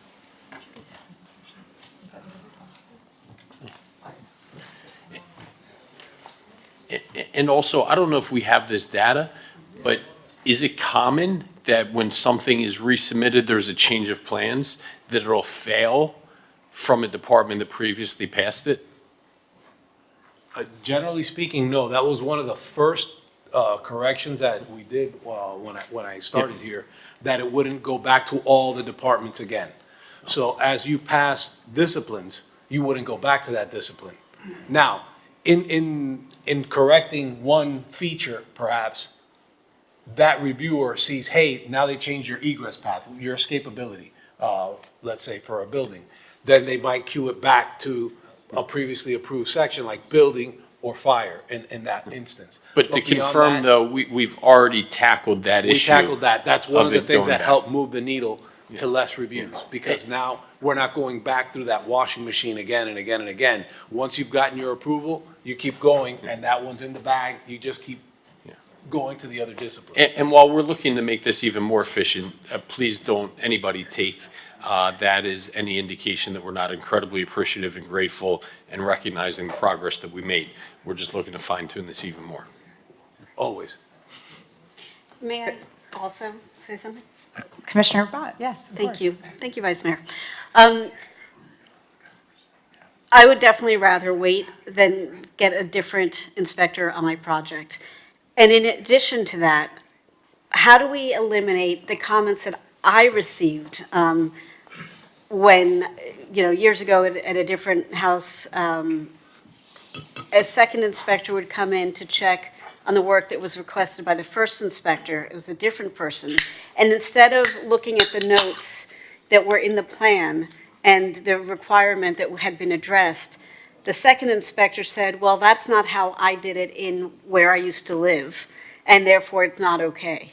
Like that, to me, I was very polite, but you can imagine how that made my blood boil, because that is not the standard. Like, I have all the respect in the world for people doing things in a resourceful manner wherever they lived. But right now, in theory, what should be being evaluated is what was done based on what was requested to be done. And it's not just me. I've heard that story from I know one business owner who literally got so frustrated by the fourth inspection, she bought every single one of the things that had been requested to be installed, because she had installed and then taken out and installed a different one and taken out and installed a third one. And so on the fourth inspection, she's like, these are the options available to us to install. Just tell us which one you want. So it's not a me thing. This is something I hear constantly. So how do we make that go away? Well, the only thing that the inspector should be looking at, it's not a subjective inspection, it should be objective, and it's for code compliance. Again, the code is a minimum standard. So the way I did it when I was in the field is not what I'm out there to verify. I'm out there to verify that the 3 nails are where they are, the screws are as they have to be, the trusses are setting where they have to be, the rebar's where it is, the thickness of the concrete, the form. Those are the things that staff should be looking at. Again, objective. Now, if there's something specified in those drawings, specifically, I could think of like fire rating or fireproofing materials. Some of those different products do have a different tolerance, okay? They'll hold out for an extra 20 minutes or half an hour over another one. That's very specific to the safety of that building. So sometimes those are specifications that the designers put in. This example from the small business owner, that was not what was being inspected. It wasn't life safety. That would be So a is that part conversation of- I would have with them. So is that part of the training? I mean, is that something, when we bring stuff up to police, for instance, and we say, hey, maybe at roll call, you guys can remind, or code, you can remind your shifts that X is happening and it shouldn't be happening anymore. And it's something that's addressed. Is there a way for you to refresh your inspectors and say, by the way, let's remember what you are looking at if you're taking over somebody else's inspection on a project is what the person's prior notes were and nothing else. Like, you're there to look at X, and if X is complete, then great. If X isn't complete, then that's something else. But it's not like, oh, I would have done X differently. Like, Again, Commissioner, if one of my staff does that, please let me know so I can have but a it's- lengthy it's- conversation. Right, We do have continuing ed annually. We just registered for it. We get 16 hours every year, minimum, in Miami-Dade County. But again, yes, that's something that we go over during continuing education. And in our periodic meetings that we have, we bring in manufacturers from all over to go over new products. That's one thing. The code changes every 3 years. And it's just to stay up with technology. So with all due respect to the continuing ed and getting the updates from new products, which is all super important, I'm not going to hear about it every time this happens. I could come up with 2 off the top of my head, one of which obviously happened to me, so I know about that one. But I'm sure they happen more than that. And so can you just have a chat with your crew and remind them that, the standard is the notes that were made by the prior inspection, full stop. Absolutely. Please and thank you. Okay. Ms. Flea. Commissioner Magazine? Yeah, I was just going to say, I think the mayor was thinking up, maybe we hear from the public and see what they think about what they've heard here, where some of the gaps may still remain. Chief, if you had something to. No, it was just Fire Chief Tegnovello. To answer your question, yes, usually we try to keep the same reviewer being the same one that does the follow-ups. Thank you, Chief. And actually, we did have the dream team up here. We had sustainability, parking, public works. I saw you guys all approach because I know you wanted to confirm that if you were able to, and before we hear from the public, do you mind coming back up and confirming that you can have the same inspector, or does it, your thoughts on as you review? Yes, Vice Mayor, thank you. Amy Knowles, Chief Resilience Officer. So we have reviewers for environmental and as well as for urban forestry, and in general, the same reviewer is able to handle any issues. We routinely call if there's something simple for people to just submit so we can pass it. That is part of our best practices, and we do that when we can get to the reviews quickly, because we do have to meet our turnaround times as well. And our inspections in the field, normally urban forestry, and it's a very small team, so it's pretty consistent. Okay, thank you, Amy. John Norris, Public Works Director. Kind of to echo what Amy just said, we have a very small team, so it's not likely you're going to get another reviewer anyways, but we can certainly make that happen to where it goes back to the same reviewer. If there are comments, that's not an issue. Okay, so you can both do that, okay, and you do that? Absolutely. Great. And then I'm only missing parking, I believe. Parking's busy. Folks, Will McDonald, Director of Parking. We have one parking engineer reviewer inside our system, so it goes through that single individual for all of the permits. Only Thank you. one? Yes, sir. Is that sufficient? I mean, Is that sufficient, Will? Question you never ask. well, no, but we know with the planning. Well, 110 be good. One thing, we never want to oversupply, and you always ask government and they always need, but if with we were just talking about if someone gets sick, is if someone goes on vacation. Well, now you're holding up the review for a person that one reviewer is out. I understand. I would offer that if you look at the average turnaround times by department, parking is right in the middle. So I don't think that they're lacking of sufficient reviewers, but if Will has a different opinion, I certainly would welcome that. Yeah, Will.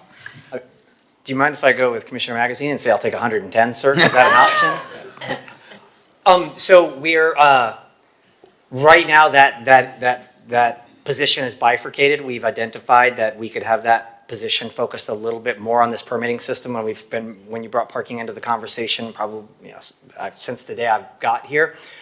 So under the new budget, there has been some additions that would help take some ease off this position, so that position could focus solely on these reviews and CPMPs. So I think depending on how it pans out, the one would be enough, and then we would have a backup when that person goes out, like we do right now. Thank you. Vice Mayor, we could have Commissioner Bott? we could have a additional parking reviewer / mascot and kill two birds with one stone. Make a motion. So yes, let's hear from the public. Hello? Good afternoon, ladies and gentlemen, Commission. Stephen Polisar, attorney in Miami Beach, currently the chairman of the Nightlife Task Force. First thing I'd like to say is I love the city of Miami Beach. I grew up here, I've had businesses here, and I practice law here, and the city's been good to me. However, I have the curse of having been around here for a while, and unfortunately, I've seen different segments of the city change over the years. I was here when the city took off. I opened up on Ocean Drive. I went and got permits. I've opened several businesses on Miami Beach. And permits used to be something that happened where the city and the public sector and the private sector were working together. The attitude of the city was really good. And I got to say right now, the attitude of the city is really good again. I appreciate what you guys are. I appreciate your having today's meeting. There's been spring break and the pandemic, and then it's a little bit like the frog. They slowly change, and nobody really realizes that, okay? So I get people in my office, and I'm right on Lincoln Road, and I don't do a lot of bathrooms, I'll admit. Mr. Sejas may do them, I don't. I do a lot of commercial spaces, I do a lot of hospitality venues, and I get a lot of people, good investors, coming in my office on a regular basis, and I say, why don't you open up on Miami Beach? They say, I don't want to get involved with the city of Miami Beach. That's why we have so many vacancies. We didn't have them for years.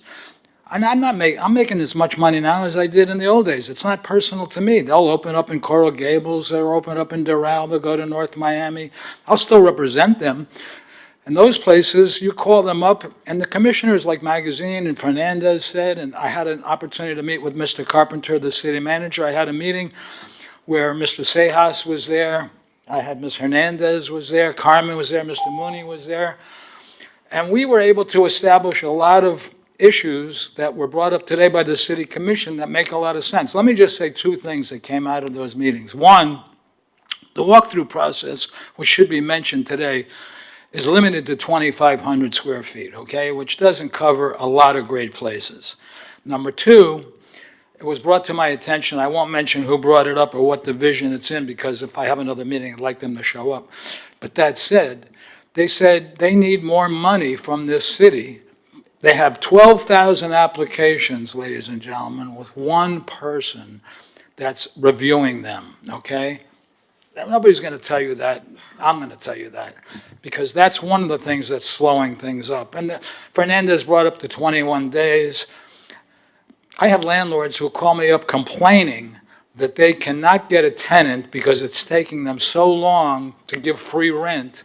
I had clients that came to me crying saying, I was paying rent and I never got open and I had to close down because it cost me so much money. And I think it was Mr. Magazine that said time is money. And he was right.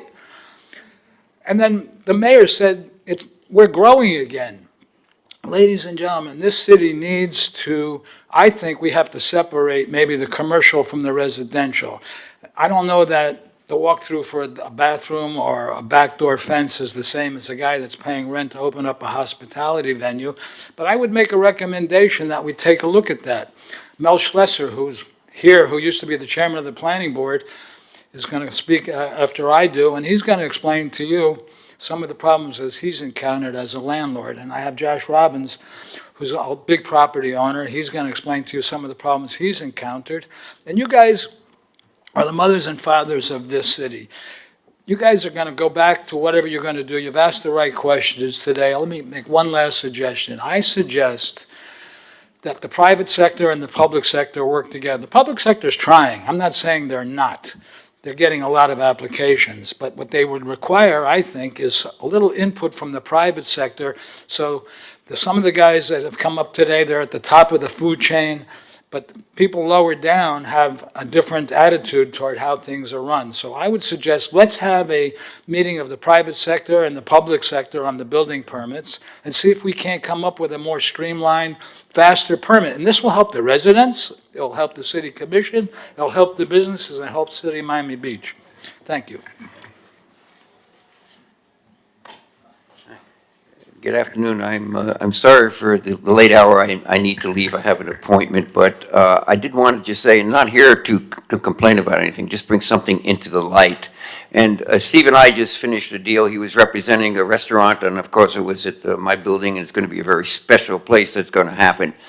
But it took us 6 or 7 months to get it done. And one of the leading issues was the reputation that Miami Beach has, unfortunately, with restaurants, that we cannot accommodate them, and the landlords, of course, have to give it a significant amount of free time in order to make the deal happen. That's what we did. We worked it out. I think the restaurant operators are first class, and they have the funds to be able to sustain the time period. And of course, I guess I have the ability and the care to get this quality restaurant there, so I'm going to have to suffer the 9 months or a year to make this thing happen. The problem is one with, again, reputation. We should not have that reputation that Miami Beach is too hard for restaurants to open. It definitely affects us. There are a number of brokers that have come to me and complained that they can't make the deals because of the time that has to be given for free rent in order to make these things happen. My suggestion, and I suggested it at a meeting last month with the Assistant City Manager, Hernandez, is that we think about setting up a special program where restaurants can come in separately. This restaurant deal, especially if it's a change of use, it's going to be an issue. And there are many items that come up that are difficult to review and get done, and that is the problem why the time period exists. I suggested at that time that we have a separate program where restaurants can be handled separately. You have some designated folks at the building department who can go through it with the permitting, with the, inform the architects, teach the architects and designers and engineers what they have to do. And it will not only move the process forward for the restaurants, it will give us a reputational change. And frankly, we're making a statement. When you do something like that, you make a statement to the brokerage community and to the restaurant community that Miami Beach cares about this issue and is trying to solve it. So again, I think, and I would recommend that you consider working out a program where there is a special way for the restaurants to navigate that system and get it out there. Mel, Let them know. Quick question. Yes, Commissioner. For you. With the restaurants that you're working with. Yes. What's the average, the average interior square footage that we're talking about? The one we're talking about, well, it's about 1,700 on the ground floor, and the uniqueness of this restaurant, it will be a second floor. So there's probably another 600, 700 square feet upstairs, but they're not, it's not huge. So we're talking about 2,300 square feet. Roughly, yes. Okay, so we just have, we launched the walkthrough process for commercial spaces less than 2,500 square feet for interior renovations. Why wouldn't they? They may, but this is a unique situation because most restaurants are bigger. So my suggestion is. And what's the size for, what would you say, because I want to make sure if we launch the program, and if the program is not broad enough to really make the difference that we hope for it to make, then we need to amend the program. So what's the average size Well, of the restaurants that we're bringing to? I don't know the answer to that question. All I can say is that in most cases, the size of the restaurant, the kitchens may be a little bit smaller, a little bit bigger. They really don't define what the problem, they define what the problem is. The restaurant where you're having the tables, the chairs, the service areas really does not, in my opinion, have much of an effect upon the permitting process. The permitting process usually relates to the number of bathrooms, and of course the grease traps and the kitchen. So I'm not sure that limiting in a restaurant, limiting the square footage that would allow you to come in to expedite your permit is the right way of looking at it, because so much of the restaurant really doesn't affect it. So let me ask our assistant city manager, when it comes to restaurants, so we have the commercial walkthrough for up to 2,500 square feet. Right. However, when it comes to restaurants, can we expand that square footage for restaurants, given some of the concerns that Mel has raised? I think when it comes to the commercial program that we have, we analyzed how many commercial spaces we have available in Miami Beach before we determined the square footage. And the majority were 2,500 square feet or less. I think we only had about 30 or 40 that were larger than that in the whole Miami Beach. But the issue with the commercial permit walkthrough is that you need to come to the city and get a process number and go to DERM, and then come back with your DERM approval. So that is step one. So it's a walkthrough, but it's already got DERM approval, because that's how we have it set up. So, I'm sorry, that's how you have it set up because Yes. that's what's mandated, or that's just how we have it set up? If I may, yes, it is mandated. Chapter 24 of the Code of Miami-Dade County is where DERM's enabling legislation comes from, and they are a requirement.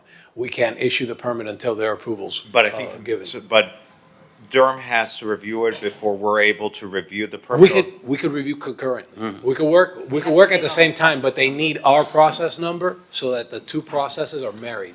So they come Go in. forward together. They come in, they get the process number, and then the next step is to, at the same time, have us start reviewing it and have Durham start reviewing it. And hopefully they end up, at the same finishing point and continue from there.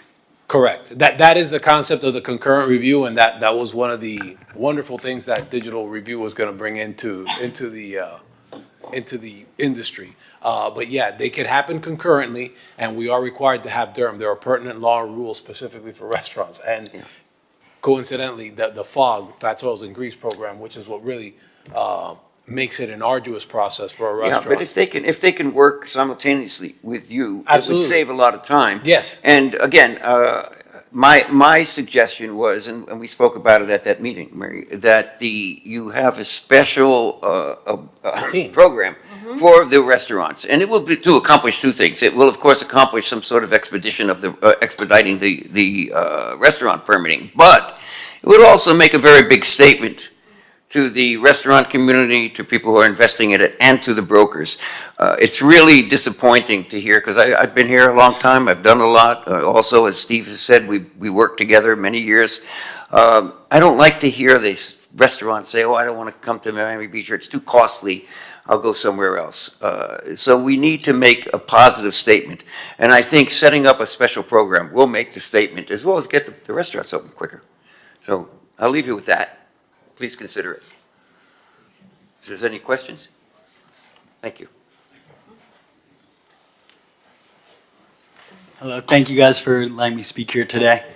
I had a laundry list of things I was going to talk about, but I think Commissioner Magazine hit it right on the head. It really comes down to communication. So a lot of times when you're going through the permitting process and you get a comment that's ambiguous, you have the reviewers' emails and you're able to email them, and they're pretty responsive and they help you navigate the ambiguity and clear up any confusion. But then the moment you have your plans and you're ready to give it back to them, they go, oh, no, you can't submit it to me. You have to submit it, you have to go through the formal submittal cycle, you have to start a brand new cycle, you have to go through intake again, and it really kills a lot of time. Like if you could just talk to that reviewer, you give them the plans after they've given you your comments, they look at it, they approve it. A lot of times it's small stuff at that point, it's the second or third cycle. Instead of having to start a brand new cycle and just switching out the files and passing you'd save a lot of time that way. Josh, and from what you're familiar with, would having that 24, 48-hour grace period, cure period, help the overwhelming majority of issues where it's like you're still part of that cycle, and if you can cure within 24, 48 hours, does that encompass 90% of issues, would you say? Honestly, it would help, but I think more importantly, like if I get a fail, it wouldn't be the biggest deal if I didn't have to start the formal cycle all over again. Well, I think that's what this cure period would do, is keep you right there live in the same queue where you are. It's not as if you're getting kicked back and starting things over, right? It kind of keeps you right there at the finish line. Same review. Exactly, and that's kind of what I've done. Like I'll be emailing reviewers before the cycle ends, and I'm like, please don't fail me. Don't give me a fail. I don't want the cycle to start over. Please just let me give this to someone in the building department who could like secretly change out the file for me. And there should be I don't think it'd be a hard process to create. It doesn't require anything technical. It's just allowing the reviewers to switch out a bad electrical plan and putting in the correct one that they'd approve. Because then a lot of times you're emailing the reviewer, they tell you what they want corrected, you correct it, then you resubmit the cycle, and then all of a sudden you have a brand new reviewer. And the things that you've done and submitted, would you say the things that you kind of get failed for, you'd be able to solve the majority, not all of them, but a good portion within 24 to 48 hours? Yeah, after cycle 2, absolutely. It's all really administrative stuff at that point. Thank you. I'm sorry, I didn't catch your name. Josh Robbins. Just as an afterthought, ladies and gentlemen, how do we impart to the permitting process the ideas that we've established today that may be helpful for the city going forward? Is there going to be a process that we sit down with them and direct them to redo the permitting process? I think the So city that we manager have is enough- listening. I think the city manager, City assistant manager. city manager, Sure. I think they're getting all of our feedback. And I think they're probably going to be implementing a lot of this stuff. Yeah, This I've is, certainly been listening, and I've certainly been hearing a lot of the feedback. I've been taking notes on Yes, the sir. public comment portion. I do have a couple of questions that I have to work through with my staff. I do want to just point out that we are removing some checks and balances from the system if we're going to do this. And so the gotcha moments that are going to come at some point in the future are going to come, but we can certainly make it easier. did you say, Mr. Manager, we're removing obstacles and red tape? Is that what you said? Something like that. There you go. Mr. Mayor. Mr. Lamont? For those of you who've come up, Steve and Yes, ma'am. Mel and others who've come up, just, you may not be aware, but when we were elected, Joe and the mayor was elected as mayor, and I was elected, and Commissioner Suarez, who's not here, but one of the things that we felt very strongly about with the support of our colleagues was getting residents and business owners in a room together with staff Yes, ma'am. to have these conversations. And so there was a committee that was impaneled that ran through a year at least, maybe longer. And I think a lot of the progress that you've seen today was as a result collaboratively with the consultant who was hired, who's here, and various staff members who got really involved. So it is an ongoing process, but please don't feel like this is the first time that residents and business owners are being heard, because we had people meeting on a monthly basis. And so progress has been made, progress will continue to be made, and your feedback collectively is really important to us to make sure that we keep moving forward. Thank you, Commissioner Bad. I appreciate that. Let me just point out that we had a nice meeting recently.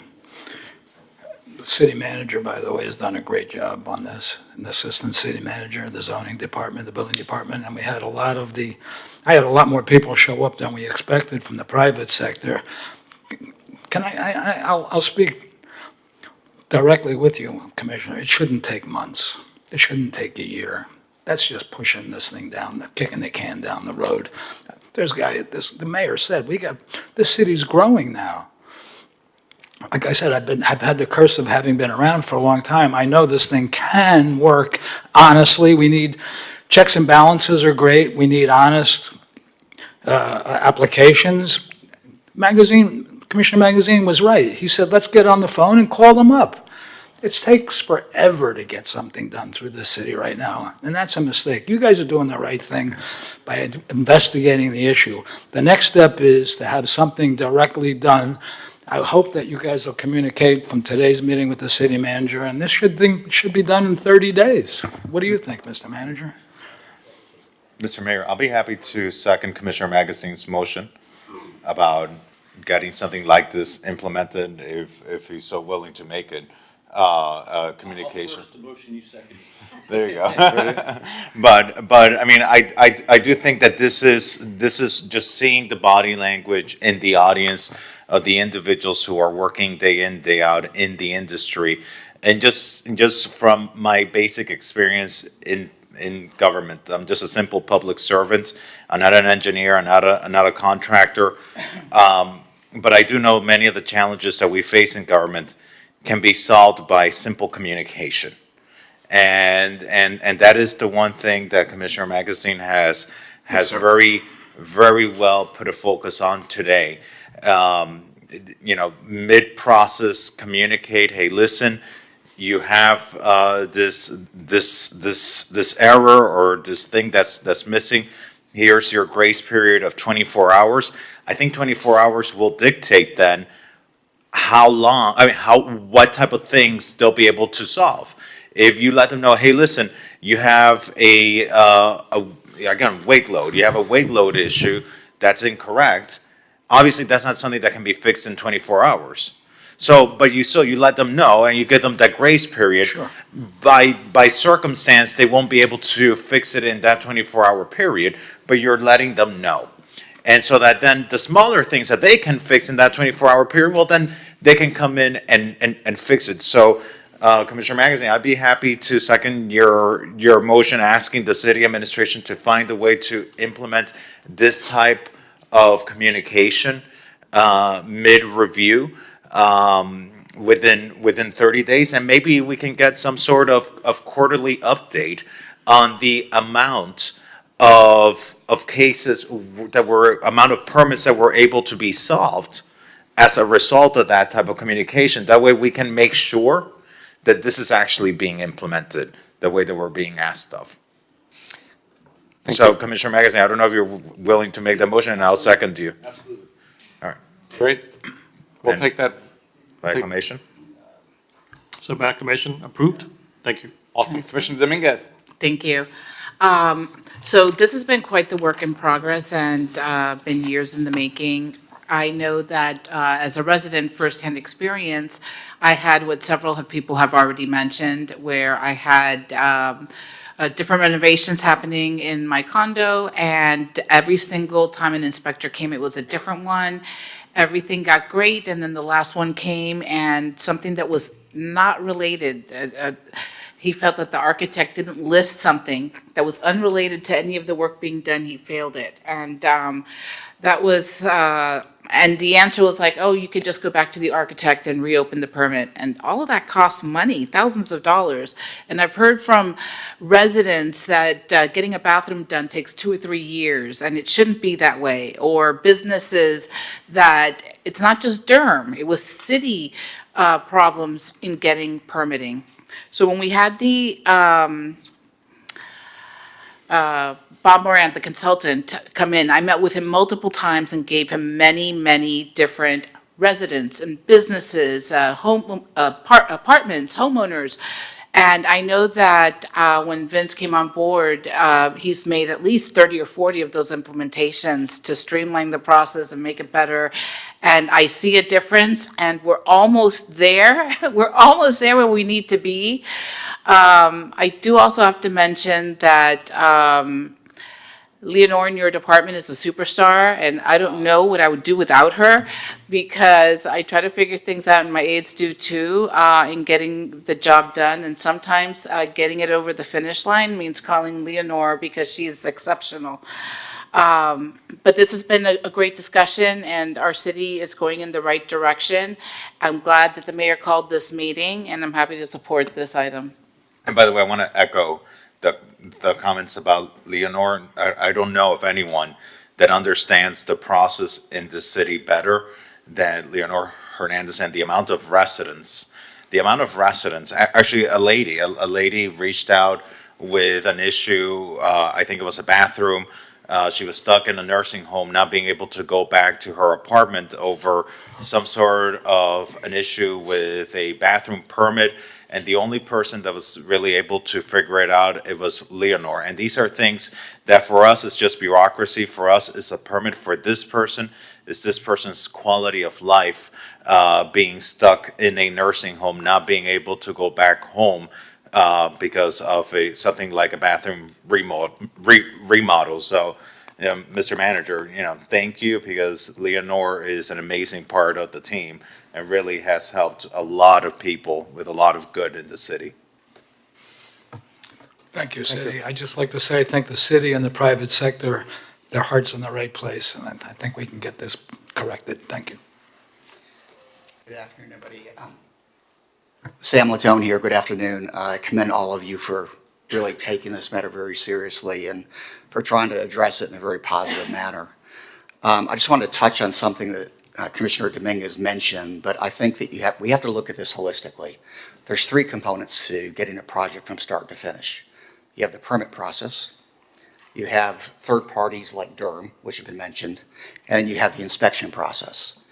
And we can fall down in all three elements. Granted, I understand there's probably not much we can do with third parties, but I would hope that with interagency cooperation, there might be some level of at least influence, if not necessarily control.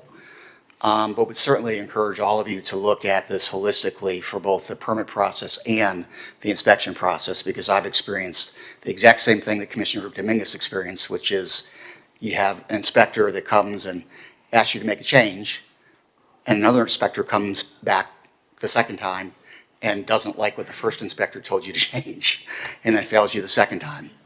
And that's a problem. So please look at this holistically. Thank you. Mayor, we have one individual in Zoom, Susana Santoro. Good afternoon.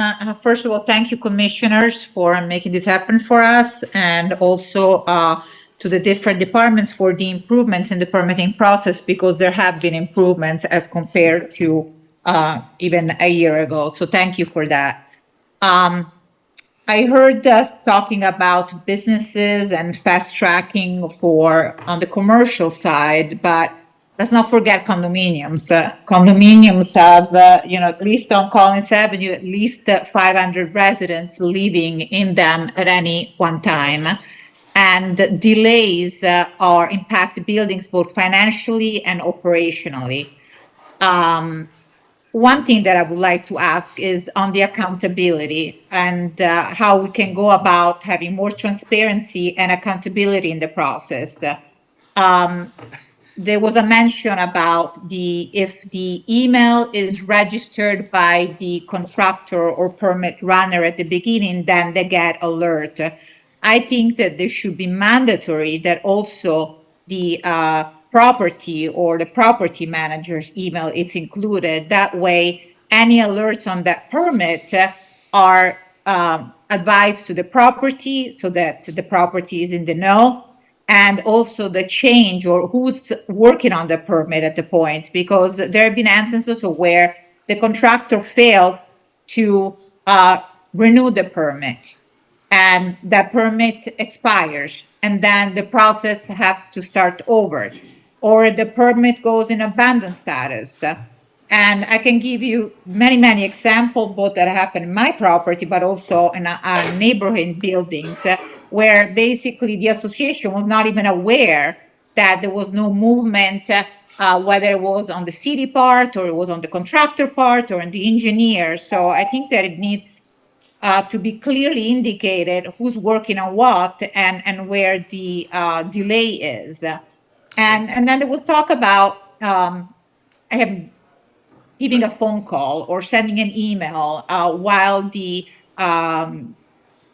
city is looking at the file.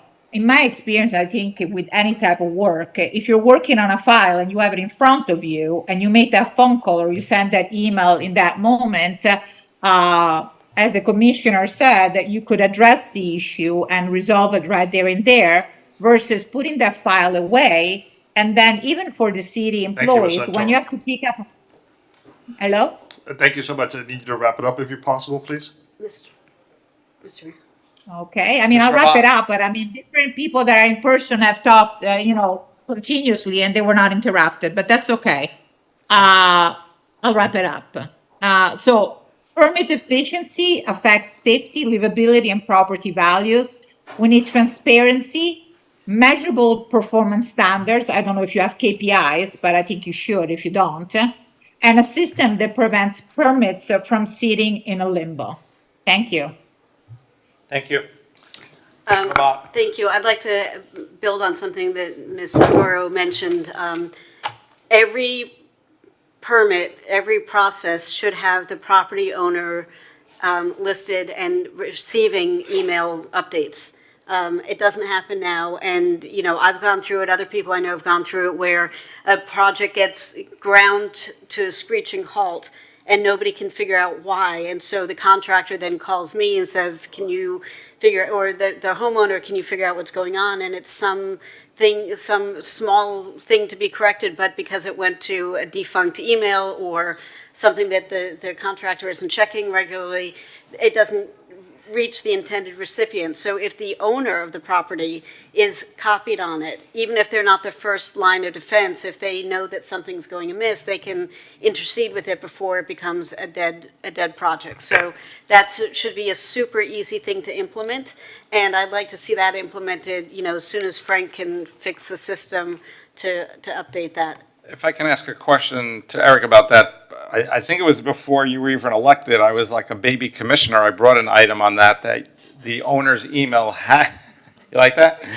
It was mandatory that the owner's email be included on the alerts. Can you address that? Thank you for bringing that up, Commissioner. So, good afternoon. Yes, the owner's information is on the permit application. They don't always provide the most accurate email or contact information when submitting, when they're using third parties or the contractors doing it directly. So when we send the communication to all the contacts, we don't know where it's landing. But Vince, we don't control that part of it. No, sir. What we do control is that field has to be filled out. Yes. Consistent with the direction from the commission and consistent with the direction that I've given, we do require that field be filled.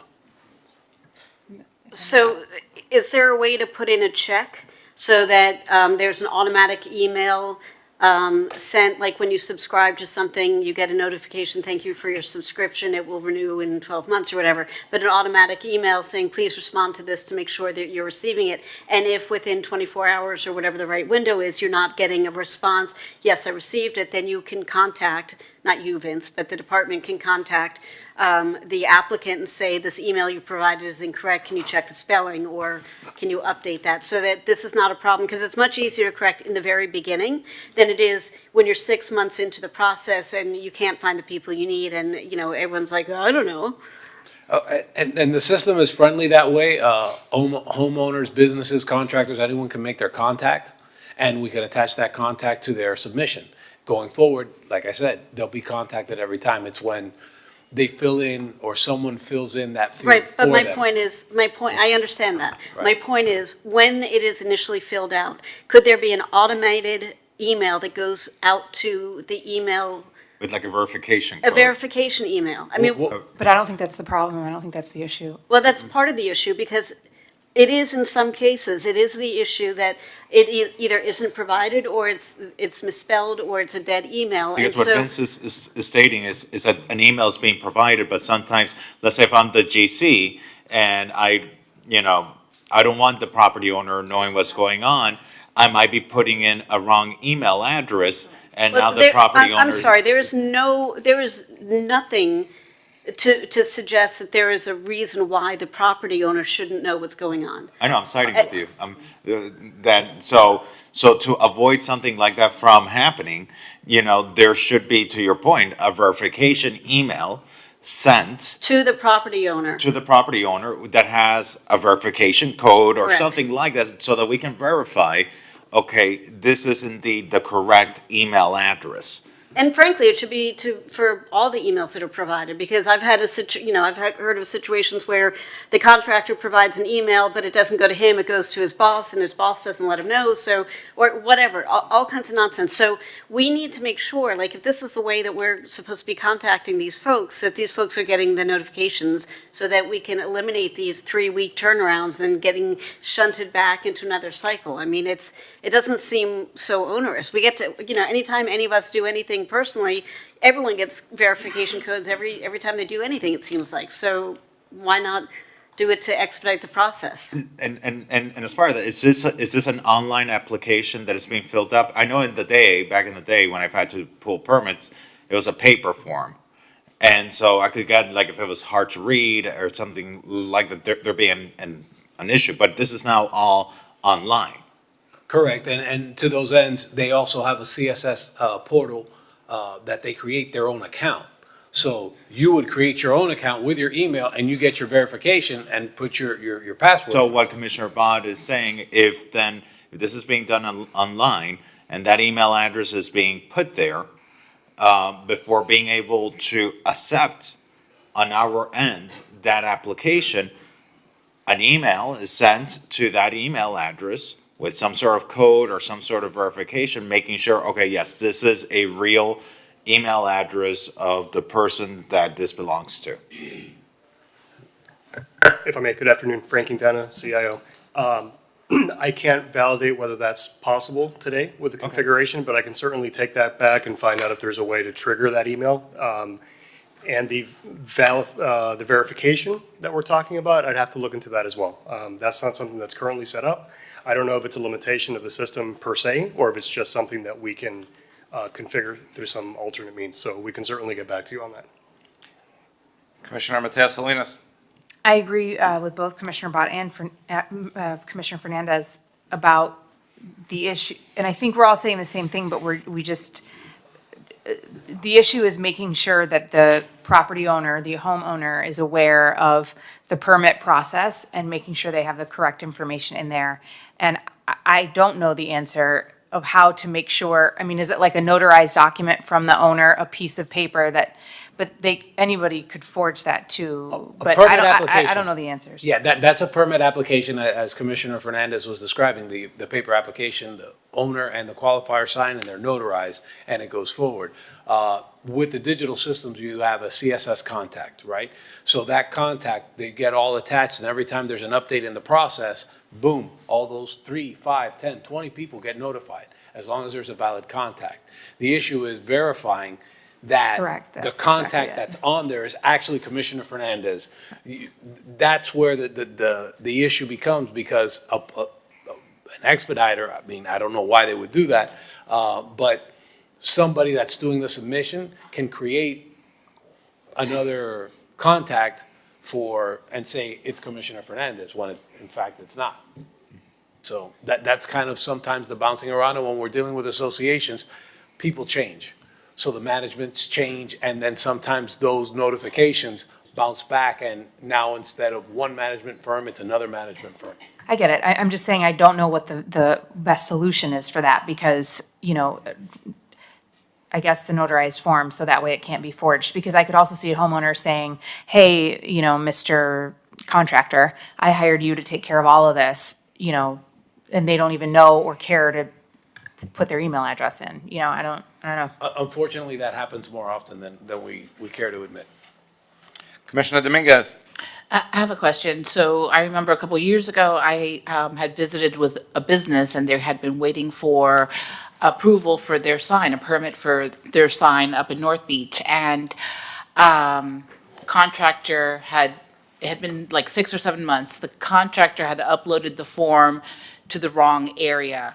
And it turned out that there wasn't a mechanism to let the contractor know, this is not right.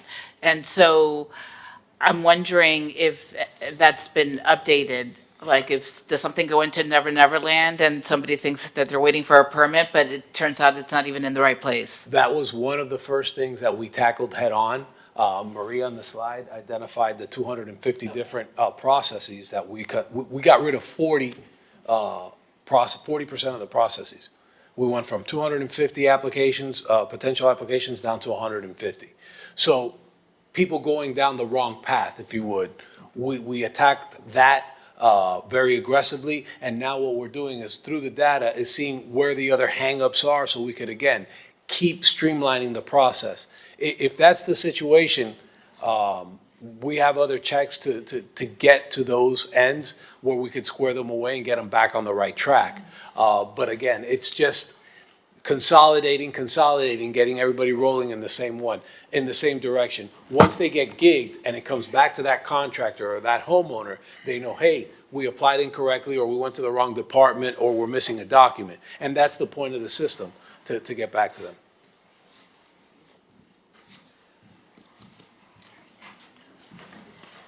I had a couple of questions. Oh, did you want to speak? Sorry. Yeah. Thank you, everybody, for working hard. Tyler Crutchfield, resident south of Fifth. The question on compensation was really good, Mayor Minor. Is it reasonable to ask for a best efforts plan that aligns your very well-intended success criteria with compensation? That is a collective, inclusive plan that's presented to the county commissioners that aligns quantitative success criteria with compensation, targets, bonuses, whatever is legal within the framework of the collectives that are here. It seems like a very reasonable approach to the best successes, and ownership of the outcomes would be alignment with the compensation targets or not targets that any business would look at for including KPIs. So my question was actually, it was really twofold. One was to ensure that the reviewers weren't being incentivized, because my understanding is we used to use a lot of contractors. That is not so much the case anymore, since Maria and Vince took control. But so that was one part of my question, to ensure that they weren't being incentivized to keep the process going longer than it had to. But your point, and the second part was to your point as well. Is there a way we could package this so we incentivize through compensation better processes? Absolutely. So the regular review process, when you get a promotion, in the military, we used to call them a rep, fitness report. You get an evaluation on how good or how bad you do your job. You get your 3% increase, 2%, 1%, et cetera. And performance is a huge part of that evaluation process. So if you're not hitting your numbers, if you're not communicating clearly, et cetera, you're not going to get, the ideal 3% increase, right? If you're falling just a little bit short, it might be 2. If you're falling woefully short, you may get none. So a merit increase or a merit raise is not a guarantee, and that's why the annual evaluation. And we have regular spot checks like, hey, we've noticed your numbers dropping, things like that. That's what the chiefs are regularly doing and managing their respective disciplines. That's a lot harder to do, as you identified, when we have contract or outside vendors supporting us. Fortunately, I've been able to recruit a lot of staff, not exactly everywhere I want to be, because there's such an attrition rate, and there's a serious deficiency, I think, in every industry, both private and public, with getting qualified staff as far as for all the trades and disciplines. But we're making great strides. We're getting a gentleman onboarded on Monday for mechanical or air conditioning, as everyone else knows it. So we're pushing the needle in that direction. And again, the evaluation process and the supervisors sitting down, going out with the inspectors, and at the same time also re-reviewing some plans, spot checking things with the reviewers, keeps that quality control in place. And if there's something that they're going down a rabbit hole, we could kind of correct them and get them back on track. At the risk of losing folks here, I just want a couple of wrap-up questions. We obviously have software that we use for this online, when people submit their applications online. Yes, sir. Is it a good program? Is it the best practice? What's your assessment? Sir, I'm a Marine. You give me a tool, I'll put it to use.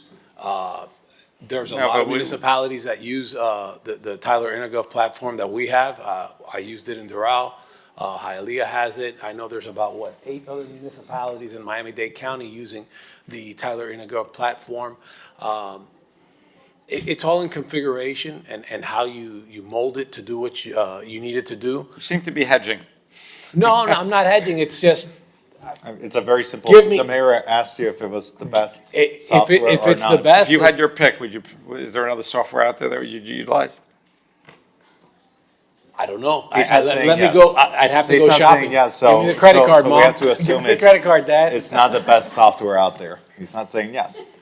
So, Hello again. Well, I guess another way of asking it is, are some of the delays attributable to the software program we're using? So I would say that that's not the case. When we talk about whether it's the best software, that's a very relative, term. Does the software operationally do the things that we need to do to be able to process permits and do BTRs and do inspections and all that? Yes. That said, when we look at, and we've had exercises where we've gone out and looked at things that are out in the market. We've done RFIs in the past. We've assessed what's out there, what we currently own. The only place that I could say that there may be opportunities is for the ability to do more than just the basics, I would say. The Intergov product is very good at doing what it does. It doesn't give you a lot of leeway, if that makes sense. So if you can configure it to do something, it will do that consistently. But when we talk about some of these other nice-to-haves that, we've discussed at some of the committees and the commission meetings, that's where some of the limitations may exist. But as far as its ability to process permits, to do reviews, to do the inspection portion, there are many departments in the city, the vast majority of them use Intergov in some capacity for different components. I think what Frank is trying to say in a very nice manner is it's not a Ferrari, but it is a Chevrolet and it does serve the purpose, and we believe that we can utilize it to continue to improve the process. Are we ruling out the fact that we might be interested in looking at other options in the future? No, we're not ruling that out at this point. Okay. Obviously, there's expense involved in that, but so we can revisit that. Conscious of time, I'll move on to the next question I have. I know last year this issue came up when there were some businesses that were late in paying their business tax receipt, BTR, and that caused a certificate of use review, which then turned into a grease trap DERM review, which would not have otherwise been required. Where are we with that at this point? So Tom can speak to that, but we have significantly modified that process to make it much easier and much more business friendly. Tom, do you want to talk? Yeah, as the manager indicated, Mr. Mayor, last year, this was back in 2024, we came up with a process working very closely with the finance department to basically reactivate BTRs that had been expired if the use had not changed. So let's say it was a restaurant or a retail store, and they were relying on somebody to yearly renew their BTR, and that person didn't do it. And it's the same exact use, and they haven't changed. What we did was we just simply renewed the BTR without making them go through the CU process. They would have to pay their back BTR renewal fees, but they could do that, and I think that has proven to be very successful. Okay, so you don't reject it outright anymore? No. Okay. Also, what happens like if a restaurant doesn't pay their business tax? My understanding is, for example, the county does not shut them down without a court order. What does the city do? In terms of if a restaurant or any other use does not renew their BTR timely, they are sent notices.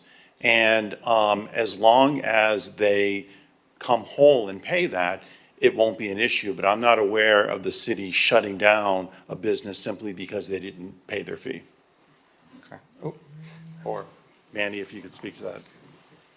Welcome, Manny. Hi there. I'm Manny Marcus, Assistant Director of Finance.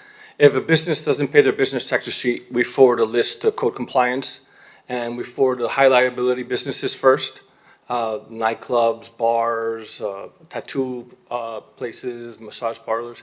So they tackle, I believe they tackle those high liability places first, anybody that touches folks. But we send a list, and they do get a violation, and they will be shut down eventually for not having a BTR. Right, okay, but they get multiple. They get multiple notices. Actually, I have data from our BTRs. For the past 5 years, we've averaged businesses paying the BTR. Over 90% of businesses pay the BTR by the due date, September 30th. So we've come a long way. City manager's helped us with that. He's given us the resources. We send out email notifications, snail mail notifications, outbound phone calls. So 9 out of 10 businesses pay their BTRs by the due date. Okay. Mr. Mayor, we have one more. Ms. Santoro is requesting to briefly speak again. Just a question. Yep. Commissioner Fernandez. Yeah, because I know, Mr. Mayor, we might lose quorum soon.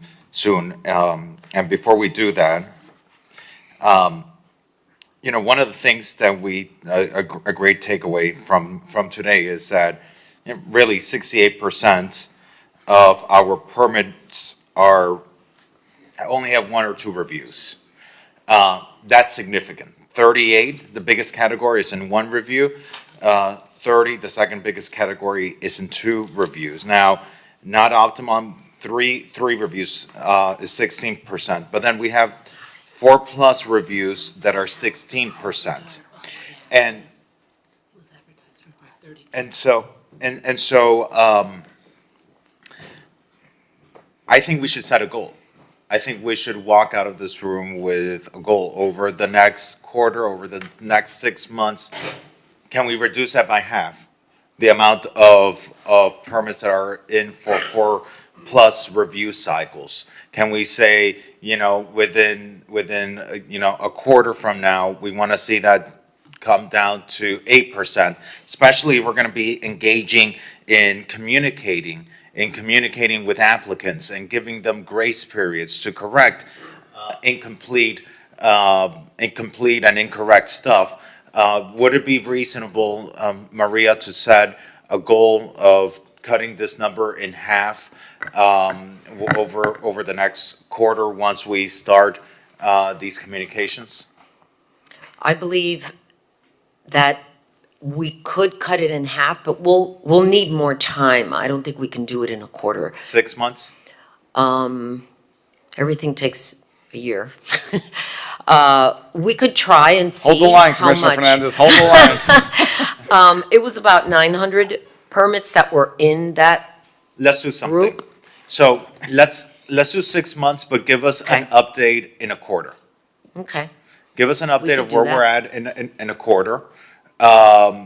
You know, and because this goes together with something significant that we really haven't set as the standard, which is mid-review communication, establishing a 24-hour grace period. That's all stuff that we've directed now the city administration to hopefully implement within 30 days. And by implementing that, hopefully we can see an improvement in that 4+ review category where hopefully we can drop that. Because, you know, if I had to guess, Maria, probably the people who are in that 4+ review category, those are the ones that we're hearing from the most. Those are the ones that are reaching out to the city manager. Those are the ones that are reaching out to our offices. Those are the people going through the biggest challenges. So let's try to see if we can set a goal for ourselves. Within 6 months, we want to see this number cut in half, but give us an update within a quarter to see where we are with that. So I would like to make a motion to that effect. Second. All right, and yeah. Acclamation. Okay. And then the other thing that I also want to just ask about is as it relates to inspections. You know, it was mentioned earlier, about the same inspector. But, one of the things, and it's a very superficial thing, but last year, actually almost about a year ago, we started talking about a text notification on inspections. And it's a very simple thing. It's not gonna transform the system. It's not groundbreaking, but it's just yet another convenience, because I do believe that government should be convenient, for the people it serves. Where are we with the implementation of the text notification, so that if you're waiting all day for the inspector to get to your house and you decide, okay, I've been waiting all day, I'm gonna run out and get a sandwich, so you don't happen to run out and get your pan con bistec right when the inspector's about to show up? Go ahead. Okay. So we have the system built already. We've been testing it extensively for the past couple months internally. We are coordinating with the building department. Our intent is to make that live the first or second week of March. We're working on some last minute details with some verbiage as far as the messaging is concerned. But the way that the system would work, and I don't know if you want to chime in on this part, once the inspectors set the inspection list for the day, everyone who is on that inspection list for the day will receive a text message to the number that was entered as part of the permit. So we keep coming back to that important detail. And it would give the resident business owner, the GC, the ability to opt in. So you'll say, yes, I want to be able to receive the messaging. It'll let you know you're scheduled for an inspection today. And then, as it is currently configured, it will send you a message when you are not the next person, but you are 2 away, to give you time, to your point, Commissioner, to return to, the inspection site. Get back home from Pinecrest Bakery with your pan con There you go, bistec, from your pan con missing bistec, the yes. inspector. Okay, great, and thank you so much. We started working on this on May of last year, and I know, Frank, you spent all of last year, you were doing updates at the Public Safety Committee about this all of last year. And this is such a great convenience once we launch it, and I think the fiscal impact of this was like $700. Yeah, it's like less than $1,000. It's mostly just a cost per text, but it's fractions of a penny. And that's Yeah. based off our expected permit load on an annual basis, So thank It's you, nominal. thank you. I mean, I think it took a year to get it to this point, but I think this is gonna be such a great convenience. And then, the most important thing is, okay, well, let's say you have an inspection, and let's say you gotta do other work and call for a reinspection, that it be the same person who comes out for the inspection. And that's one of the biggest complaints that I got once we get into the inspection part. And Maria, I love to speak with you about inspections and, see some similar data, for on the inspection side, but making sure that it's, the same person that goes out, and that they're not re-inspecting the entire project, but that the scope of that reinspection now be limited to specifically the issue that was brought up. So if I had to fix screws, that you're not now re-inspecting, I don't know, the doors, that you go back and then you just re-inspect the screws. That's more than manageable. The only thing is, in context, you do have several inspectors that visit the site for each discipline. So there's the building, the electrical, the mechanical, and the plumbing. And sometimes there's a little bit of confusion. And if you're a commercial job or location, you also have a fire inspector. So But Vince, sometimes they're all looking at different. imagine if every time you came before this commission, you had a different city commission here. Exactly. Every month, you have a different mayor and different commissioners. And the different mayor and different commissioners every month then start telling you, well, no, this is your focus now, instead of, you wouldn't be able to get to advance the vision of the building department, right? No, absolutely. And I'm so, just and so, putting it and in so it's the same context. thing on the reverse. It's the same thing with the consumer that we're serving, that, they need to get clarity. If one inspector is telling them to do something and that this is what they're missing in order to pass their inspection, then they cannot deal a week later with a separate inspector showing up and telling you, hey, no, but you got to fix these 10 other things, because you may have told your door guy, your floor guy, or whatever, maybe, hey, well, I'm done with you. I already passed my, everything was fine. My only problem is with the screws. So we only need the guy who is focused on the screws. you know? I believe he was agreeing with you. Oh, good. Yeah, I was. It's just, we do have a lot of different inspectors. That's all I was trying to communicate, sir. That's it. I will say, though, Commissioner Fernandez, they do have that. It's not every commission meeting, it's every 2 years when we get, just to recognize the reality. Yes, right, yes, yes. Okay. Thank you, colleagues. Thank you, Eric and team and everybody. This was very productive. We're making strides. We're going to keep pushing, as you see. I don't think I'm revealing any secrets. And I think what we are recognizing, and I know you're receptive to it, is we can change the narrative, right? People all the time call us now a law and order city. That wasn't the case several years ago. People complain about our permitting process, and I see it slowly changing. We're just trying to expedite that, so thank you for all your help. Thank you. It'll be great, actually, and since we're talking about narrative, and not to extend the meeting, but communication, and I brought this up at a prior commission meeting, crisis management, reputational damage control, because over the decades, we have hurt ourselves. It's not the fault of anyone in this room right now, actually. It's happened over the past 30 years that the reputation has been damaged, and I do think it does require an expert communication firm to work with our amazing communications department who does great work. I mean, that short that was shown there, like, talk about an amazing testimonial that tells a great story about our city, but our reputation has been damaged, and I do think we should be seeing, would it be worth hiring a public relations company that specifically works in fixing damaged reputations, because all the initiatives are there and all the resources are there for us to be able to show, hey, listen, we're fixing things. We're open for business. We're open for business. We just need to communicate it the right way, in a way that fixes a damaged reputation of 30 years. The beach is back. Mr. Mayor, I'm sorry. Mr. Mooney wanted to briefly touch on R9B, if that way we can conclude the meeting. Sure. Yeah, R9B, the substance of R9B, which is a discussion item, it's a recommendation from the Public Safety and Neighborhood and Quality of Life Committee from last October. The substance of that discussion was actually rolled into R9C, which was presented by Maria. So if you could conclude R9B as part of your action. I'll do that. R9B. We have a motion? Do we need a? I'll No, second. in other words, we'll include R9B with the after action of R9C. Got it, okay. Perfect. Thank you all. Thank you, Mr. Mayor, for this. Next meeting. commission meeting, next Wednesday, February 25th. We'll see you then. Thank you.